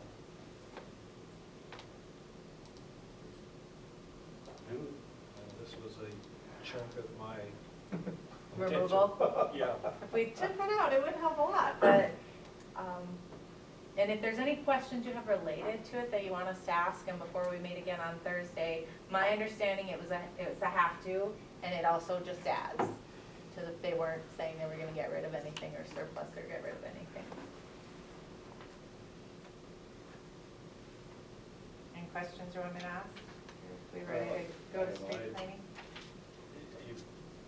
You've answered the question I've had, was, I think Billy and the guys have always been real straight with this. They don't just pad an answer to try to get something they really, or that they want. It's not a, well, geez, they understand the situation we're in financially. And I don't think it would be on the list if they didn't really need it to keep the streets in the way that we expect them to keep them. Is that a fair statement, Mayor? It is, and the sense I'm getting from them is they're starting to have some confidence in the council that they can, bring real problems to you. And you'll have that honest conversation about, well, how might we make this work rather than, no, just patch it, get it through another year, get it through another year, get it through another year, and hand it off to another council. decades later, here we are. Past practices that have got us in the situation. How much do they want for the truck? 115,000. Medium duty snowplow truck with accessories.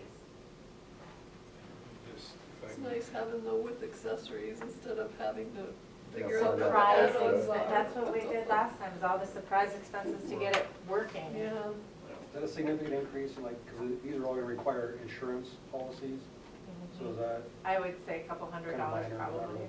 for insurance. I'm for it personally, but that's. me too. If this is the easy night, we might have to go back and look at some of these on Thursday, but, so for now, I have $181,925 in snow removal. Yep. I say go for it. Okay, it's easy tonight, can get harder. The next one that we haven't gone through then is street cleaning. We heard that the new street cleaning operator is taking very good care of our Yes, he street is. sweeper, Yes, he and, is. He's very proud, he's happy. Talk to him, he enjoys it. well, good, we appreciate that. You So that young fellow? I see you going up down the street. In fact, So- we brought He's him- having we- fun doing it. He came in from over at the Plunge and he just did not want to leave the city. And he approached me and I said, well, go talk to Jeff. See, there's an opening in the city somewhere. I said, if you want to stay where you're doing something for the city, I would suggest going to the city workers and getting a job. He's had a blast ever since he's been doing it, so he enjoys being there. So we have 7,000 projected for salaries and wages, again, best guess, 55. 500. You were the one who wanted to keep going. Well, I do because I know how hard Thursday will be. $550 for payroll taxes, $425 for retirement. Equipment repairs, we bumped it up because we now own the street sweeper, so room costs and miscellaneous expenses, $3,000. Supplies and materials, we have $2,000. Gas, oil, and diesel, we have $4,500.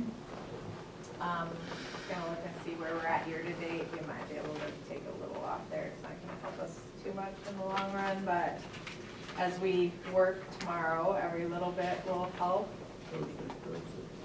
So the 23, you see the 2017 street sweeper is now ours. Yes, we purchased it this year. So we don't have to pay more on it. Right.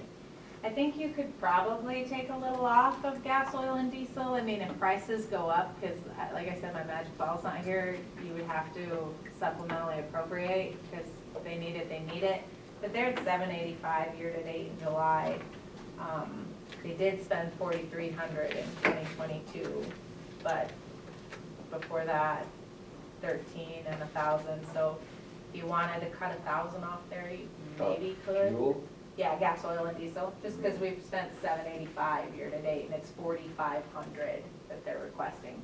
You can say yes or no, but tomorrow's gonna be a lot harder, and $1,000 is not gonna make a big difference, but it's something. You're gonna have to be looking harder at these. Well, let's start there then. So what are we missing? You're locked into tomorrow.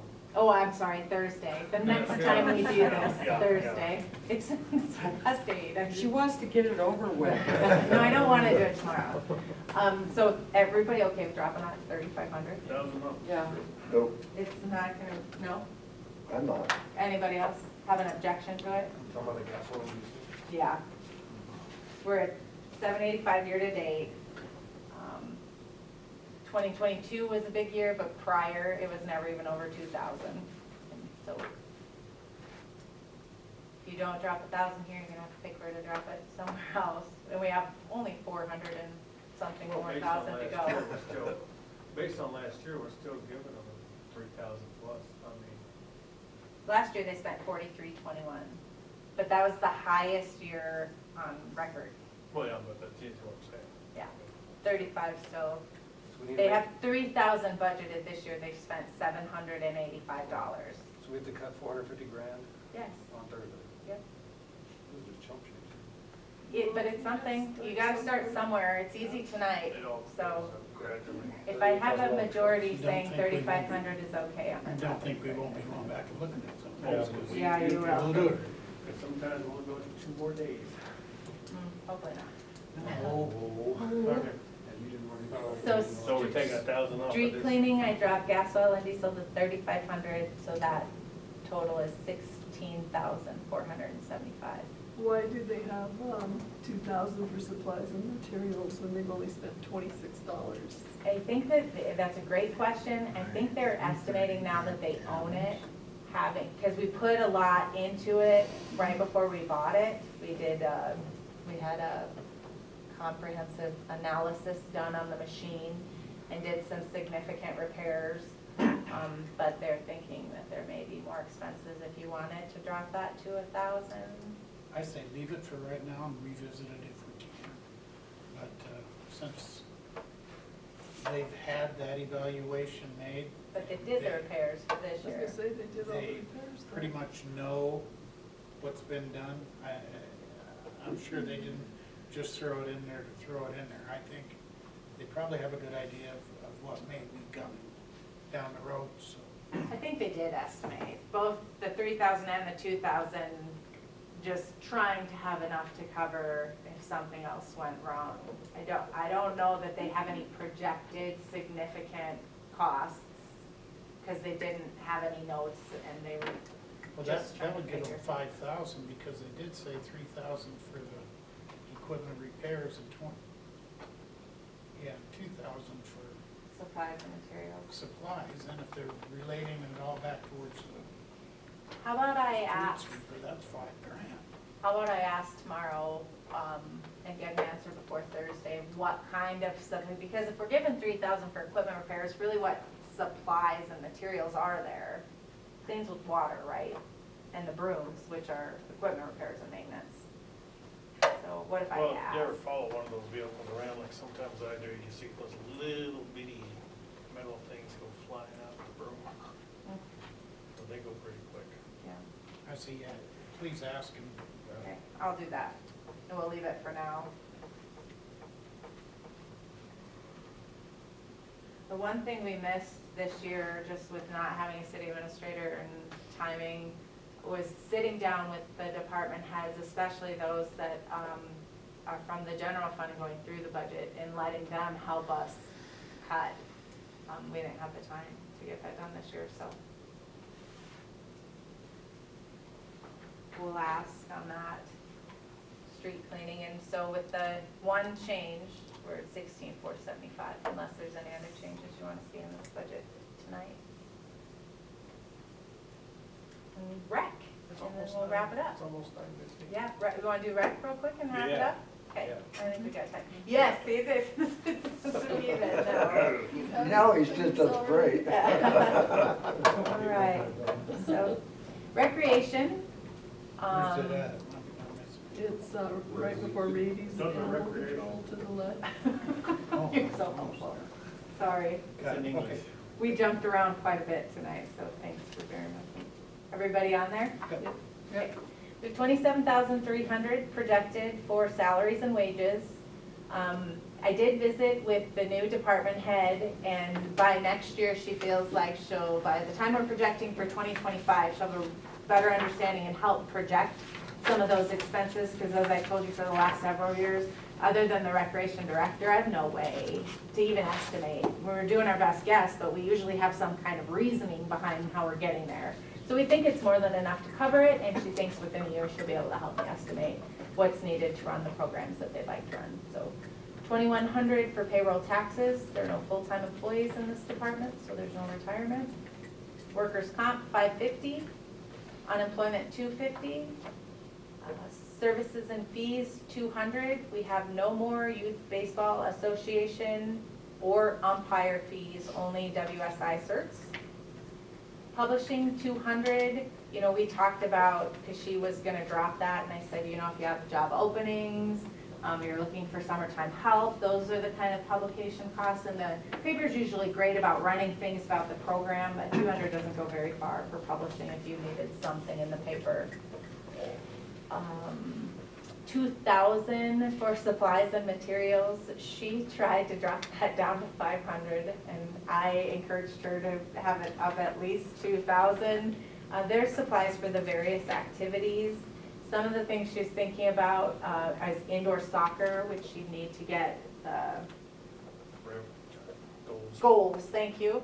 And then roller skating was something she was looking at implementing, kickball or other winter activities like open gym. So we settled on 2,000 for supplies and materials. 600 for travel and conference. Now that's the Red Cross Learn to Swim registration fees and her getting WSI certified. And then $800 we added, new in 2023, a line item for sports engine software. It's an online registration program. It's what the Baseball Association uses. She thinks it'll save her a ton of time. She thinks that all the people that participate in rec will appreciate the communication aspect with this software, where, you know, who's gonna be where and at what times. If it changes in a day, they'll get push notifications from the software. So she actually was able to get the 2023 cost down to $540, and she's negotiating with Sports Engine, because we're a municipality, to try to have that down to $540 every year, not just the first year. But $800 was the original proposal. That's what's highlighted in there. So it should be 540. It could, that's for the first year.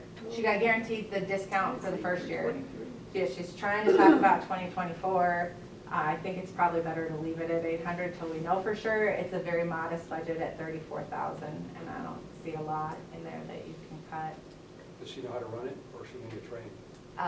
She's already talked with the software developers several times, and she's used the program with her own children that are participating, she knows. and so she knows she likes it. I think that's good, because didn't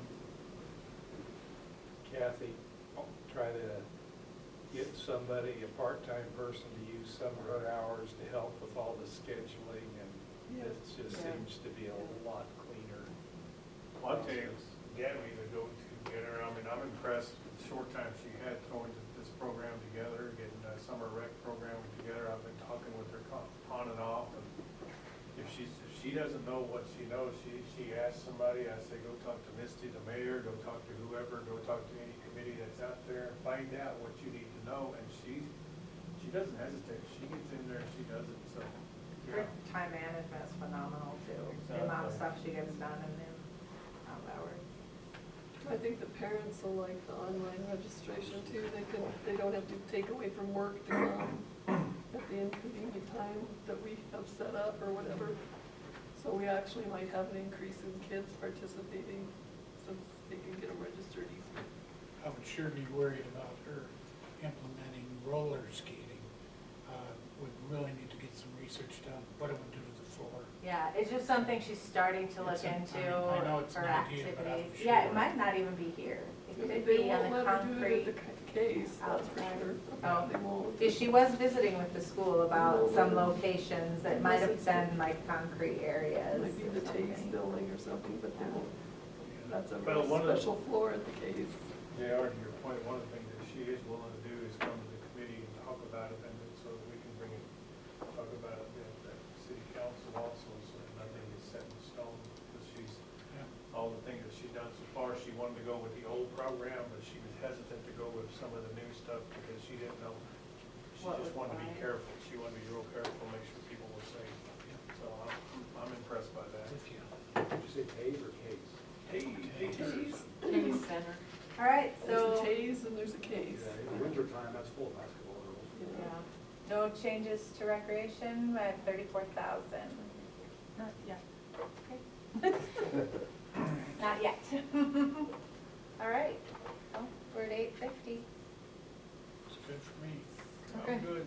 Thank you for your time and attention. We'll reconvene Thursday at 5 o'clock. All right, need a motion to adjourn? Motion to adjourn. Okay, wait, who did the motion? I'll give it to Bill. Okay, thank you. Give it to Bill. I'll second it. Okay. Discussion? All in favor? Aye. Opposed? All right, see everyone tomorrow? Thursday. Thursday? Are you sure, Missy? Yeah, I'm sure. Thank you for reminding me.